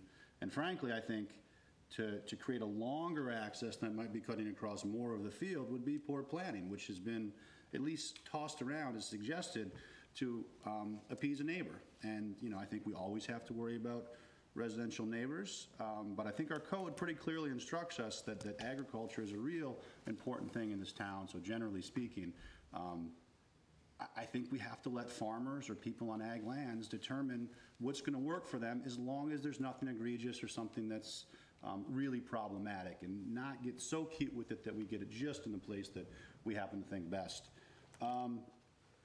Obviously, the setbacks, you have to meet them. If it's 50, it's 80, you'll work it out, and that's what it'll have to be. It's great that you want to be good neighbors and screen them to do whatever you can. I do want to say that using an existing farm road is what we would encourage. I mean, if you want to talk about planning and what makes sense in an agricultural community, maybe following the agricultural patterns that exist is often the best idea. Maybe not always, but I would say usually. I will say the subdivision is designed in an incredibly strange way, and I don't want to say I don't know why it was designed that way, but having a bunch of small ag reserves attached to residential lots seems like a really, really bad idea. And somehow those ag reserves are all controlled by one person, probably because they wanted the use if that was the person who was farming it at the time. So it's poor planning, really bad design. We would never do a subdivision like that now. At least I wouldn't vote for one like that. But it seems like, the rights are there to use those ag reserves, and that might be some remnant of a different plan back when, and so hopefully this type of thing never gets designed again. That said, I think that if you legally have rights to access, and that'll get worked out in court, that the access makes sense. I do think this should go to the Ag Advisory Committee. Honestly, the Ag Advisory Committee's been talking about this type of shed and making the review process easier. I don't want to pretend that they've made a decision on that, but the idea is if somebody's proposing small run-ins for horses or small agricultural structures, perhaps you shouldn't get wrapped onto a multi-year site plan process. So, hopefully they'll look at it and make their own comments. All of those things said, so while I support the project that you're proposing, I have great concerns about the way that the ag, land is being used. I think that our town easements have been weak for many, many years, and I think that, ag easements are not used as they're originally intended to be used. And again, as a farmer and knowing the scarcity of land and seeing how those are used, I think it's a bad thing, and I think it's counter to our code, our comprehensive plan. And that's nothing against this applicant. And frankly, I think that if you have the legal right to do that, okay. I don't want to overextend and say that the town created a bad easement, then you're following it, but now we don't like it. I think that that's not something we can do legally or should do. But I think Randy brought up a ton of good points. You don't need an aerial to drive by and see that this doesn't give you the impression that it's being used for agriculture. So I hope the town enforces their easement to whatever extent that they can legally and no further. And I've worked as hard as anybody, I think, to try to create a better easement within the bounds of our law to make sure that future easements are written such that they're used for agriculture. So that's a long way of saying I support the project, but I wish it was all farmed. Patty? Well, everyone's making good points. On Ian's point, I think, using the existing access makes sense.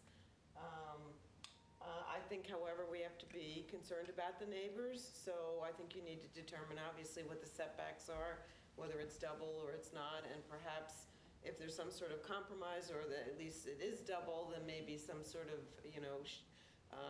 trees or something. I don't know what you could put there. Just some kind of Screening. Thank you. It's getting late.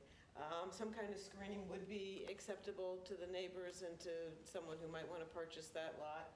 So I think, we have to make a compromise there. And of course, Randy also made a good point regarding the agricultural land and how, everyone who lives here wants to be able to see it and enjoy it. Okay, so just speaking as a member before we sum up, I think that you made a strong argument, and I understand the argument for using the existing farm road. I think that especially having a long driveway from the other side in the winter and so forth would be difficult. So it sounds like and it seems like dumpsters are increasingly being used on horse farms as it gets more difficult to get rid of the manure. So I think the biggest question, I do think you're going to have to do the double setbacks as by the town code. And it sounds like what the board is saying, we're comfortable with that existing layout. If you come back, you talk to the Strongs and you come back with something that they're more happy with about where those actual run-ins could go, so maybe they don't go all the way across the view of Lot 6. But I think the board's saying that we'll support it as it stands, if you can get us back with a revised plan, right? Could we ask for the survey to show the landscaping and the plantings along Town Lane. Well, why don't you find out what's legal? The first question would be, are you violating the easement at all? But right? Even without that, we don't have an existing conditions survey of the property. The reason I would, even though I appreciate the sentiment, and I think it's a good point based on what I've seen and the guide wires, I'm concerned about saying on agricultural lands that you have to plot specific specimens because I'm not a nursery guy, but if you were, and you had to start plotting your trees on large acreage, it becomes onerous. For a nursery, yeah. You're right, and we think that it's not, and so I think that this all goes back to the town enforcing their easement. And whoever's supposed to do that in the town, they should do that. But I think for this board to start asking for them to plot specific specimens, we may be getting at it for the right reasons in this case. That would set a bad precedent, especially when you consider large acreage pieces where there would be too many to plot. And who are we as a planning board to determine that this is an agricultural tree, that one's not? Somebody in this town ought to be doing that. But Well, we had this discussion on the PLT barn, which is that an existing conditions survey is supposed to show existing conditions, and I don't think this one does. I think that's Would a it- fair. Maybe what, I don't think, from my own opinion, I think it would be incredibly expensive to identify every tree. If you want to identify an area in that easement that you can honestly say is being used for ornamental plants in connection with the house, and put that on the survey, I think that's a reasonable request. Yeah. But I would also really take a look, make sure you're not, so there's two things really. Are you actually violating the easement? Is everything you're doing legal? And then in the spirit of cooperation, is there anything that you could offer to remedy this situation or open up the hedge? You know, you've got a sense of what the town's philosophy is, what we'd like to see. So maybe there's something, you know, that you'll think about this and say, we can help with this situation. I think if you could see the current area, which I have, you can see very clearly that this is a designed, bermed landscape layout. It's not random. That's a fair Well, do we have request. agreement That's a fair request, that area yes. could be identified on the survey? Yeah, That that's area just a should be general identified area. on the It should survey. be, because We can see what we have. Randy's point is 'Cause well taken. from a planner's standpoint, when we see that, you know, it's, We can plot the area, but Yeah, the area. agree that first when we see that as sort of town people, it's disappointing. We feel like our program is not working. I still disagree about plotting it, because I think you get into I don't think then- we're going to plot it. No, but even the area, to say like this part of the farm is this part of the farm is this, I think that's a slippery slope. I think that, again, if they're violating their easement, that should be enforced, and we don't need to plot it on a survey for our purposes to do that. So, and that's an expensive process. No, it's drawing a line. Oh, you mean to figure out where it is? Well, you may have it already on a plan. There's an orchard, there's apple trees that, I mean, those were there. Do we have a Google map on We that? did put plantings. You could see it if we pull up Google Maps, you can see it. Yeah. This is another one of those things that I'm talking about, though. So they do this because we're asking them, and they're very nice, and they can probably, you know, they've got a very nice house, they could do it because they want these horses. I think you ask another farmer who's got 100 acres, and you start saying, where are your blueberries, where are your apples, and where... We're not getting to that, It's not though. the same because we don't think it's the same. I'm saying what should guide this is what the easement says, not the planning board These are survey. non-agricultural, Yes. clearly. That's the point of it, I think, Ian. Non-agricultural. It's not to make agricultural uses be plotted, but it's because these are non. Who determines they're not agricultural? Us? All right, time out. I got to do my, please. This isn't really how we operate. Let's, for tonight, do we have a majority of the board who wants to see this area identified somehow on the survey? Yes, How I many do. people think that's a good idea? All right, so let's leave it at that for tonight. give Ian a chance We're to not vote saying against tree it. by tree, but we're saying where is the area that's garden, that is not open. Okay, I'm sorry, Ian, but I think that's what the majority wants. So it's getting really late, so let's try to wind this up for tonight. really. So you guys have an idea of what you need to do, right? Mainly is get the buildings in a conforming location. If you choose to talk to the Strongs and try to put them someplace that they like better, that's your call. If you don't want to do it, I think the board will go with what you have. Okay? All right? Okay, we're going to move on to the next topic so we can all, and please talk to Joanne, work with Joanne if you have any questions. Thank you for coming in. All right, let's go to,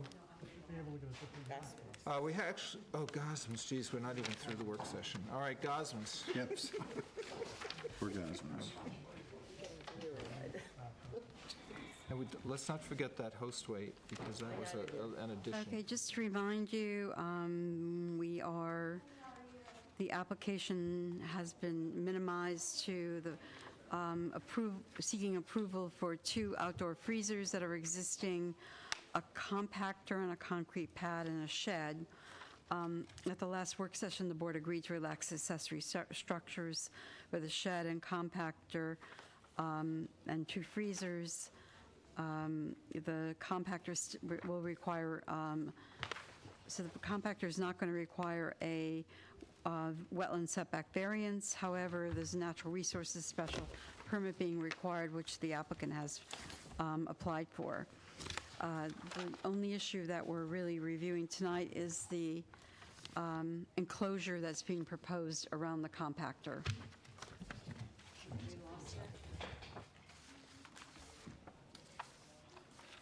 I'll send you guys an aerial. That's fine. Send it to the file, too, so we make sure everything is kosher, so to speak. So you have a photo of what's being proposed on the back of the, attached to your memo. The plan indicates that the compactor will be enclosed by 8.5-foot high enclosure comprised of horizontal cedar slats painted gray with hinge doors that will be placed on an existing concrete foundation pad that will serve as screening of the 8-foot high compactor. A line of, let's make this larger.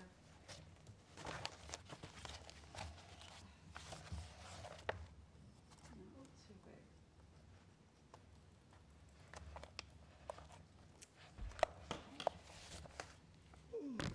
See. So they're proposing hay bales around here while the fence is being installed. And we noted from going out in the field that there's a couple of things. One is that the actual grade of the concrete surface that it sits on slopes away from the lake towards the road. And secondly, that there's an existing concrete curb on one side. So we're recommending that be continued around on the other 2 sides. We also noted that to the back of the facility, that's the concrete curb again. To the back of, behind the compactor, there's an area that drops off where there's a washout down to the bulkhead. And in talking to the applicant, there seems to be a hole in the bulkhead that's causing that, which they're now going to take care of, but it's undermining the concrete a little bit, and they're seeking an emergency permit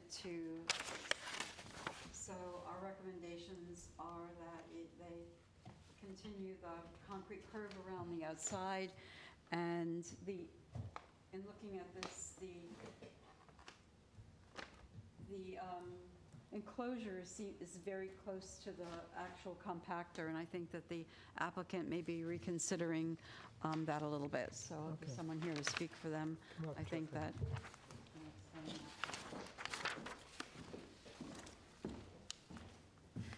Good evening, Jeffrey Freireich on behalf of the applicant Bob Gossman Company, Inc. The applicant has been working with Joanne, talking to her about some improvements that she recommended we make to this particular area. And the applicant has been amenable to make certain changes. Some of these, I can describe what the changes are that the applicant is proposing. And then the changes were just, it's kind of hot off the press. We just were able to finish this today. And so I have copies. I know you don't want a formal submission, but I can distribute what the applicant's proposing just to clarify what I'm going to be talking about. I guess that's okay. Is that okay? Okay, then let me.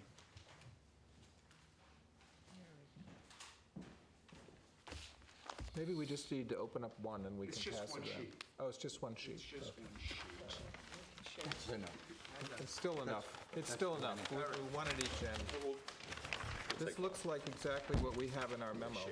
It's different, though. It's different. Okay, let me describe briefly what the changes are. Oh, you're making L2. I'm making a mess. One of the things, Joanne mentioned that the concrete slab slopes downward. That's depicted, I believe, in the upper left-hand corner there. Also, what the applicant is going to do to increase the space between the fence and the concrete pad, we're going to minimize the size, we're proposing to minimize the size of the dumpster. And the change is going to be as follows. The length today of the dumpster is 22.8 feet. We're proposing to make that 17 feet. The width is going to be decreased from 8 feet to 7.5 feet. And the height of the dumpster is going to be decreased from 8.5 feet to 7 feet. So that does several things. It makes it less visible, which I think is a plus. And it also increases the maneuverability of that dumpster when it's going to be picked up and dumped. So that's a positive. Also, in terms of the curbing, what we're proposing is to have curbing on two sides in addition to where the curb is now located. You'll see it doesn't go all the way around. That's because it cannot, because of the fact it will interfere with the removal of that dumpster when the garbage is picked up from that dumpster.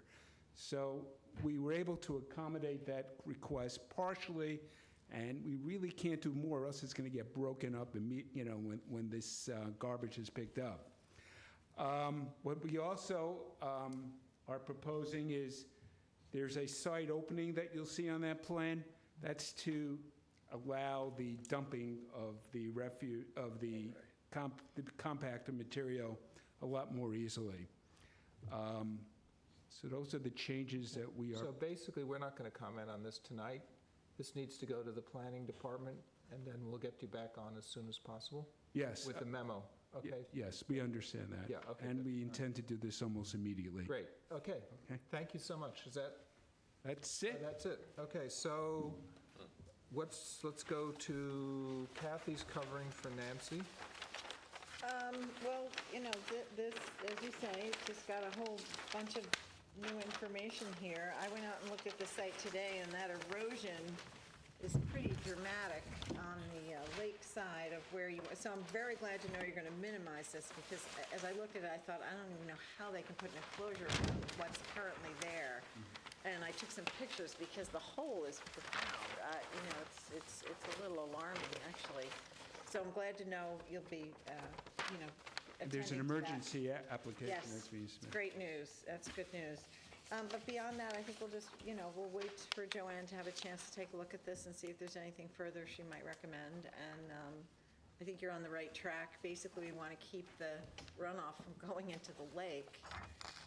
Did you have a comment, Joanne? Well, I think that this appears to address. Why don't you come to the... This appears to address the issues that we raised, and if we review it and find it to be complete, would you like to have a public hearing notice scheduled for next week? I think so, yes. Yeah, I think we should move it along as long as we can be Yes. dependent on that repair.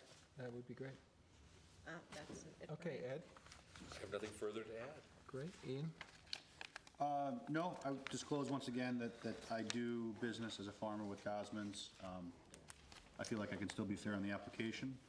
Just want to disclose that for the record again, and I support the application. Most of us do business for years of One way or another.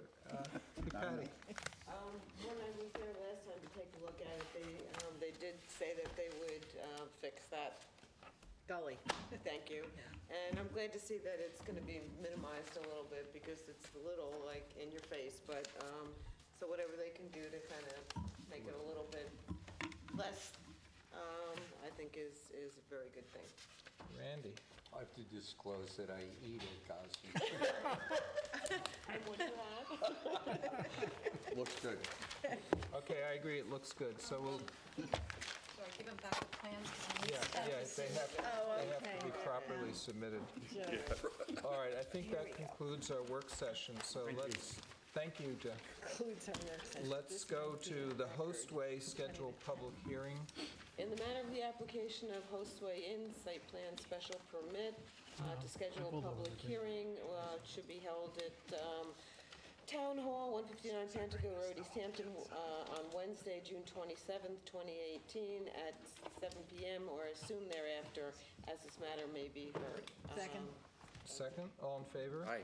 Passed and carried. I don't think we have anything else except the minutes. Move to accept the minutes as Second. submitted. All in favor? Aye. Passed and carried. Motion to adjourn. So moved. Second, all in favor? I don't know Passed if I and want to carried. adjourn. No, we'll-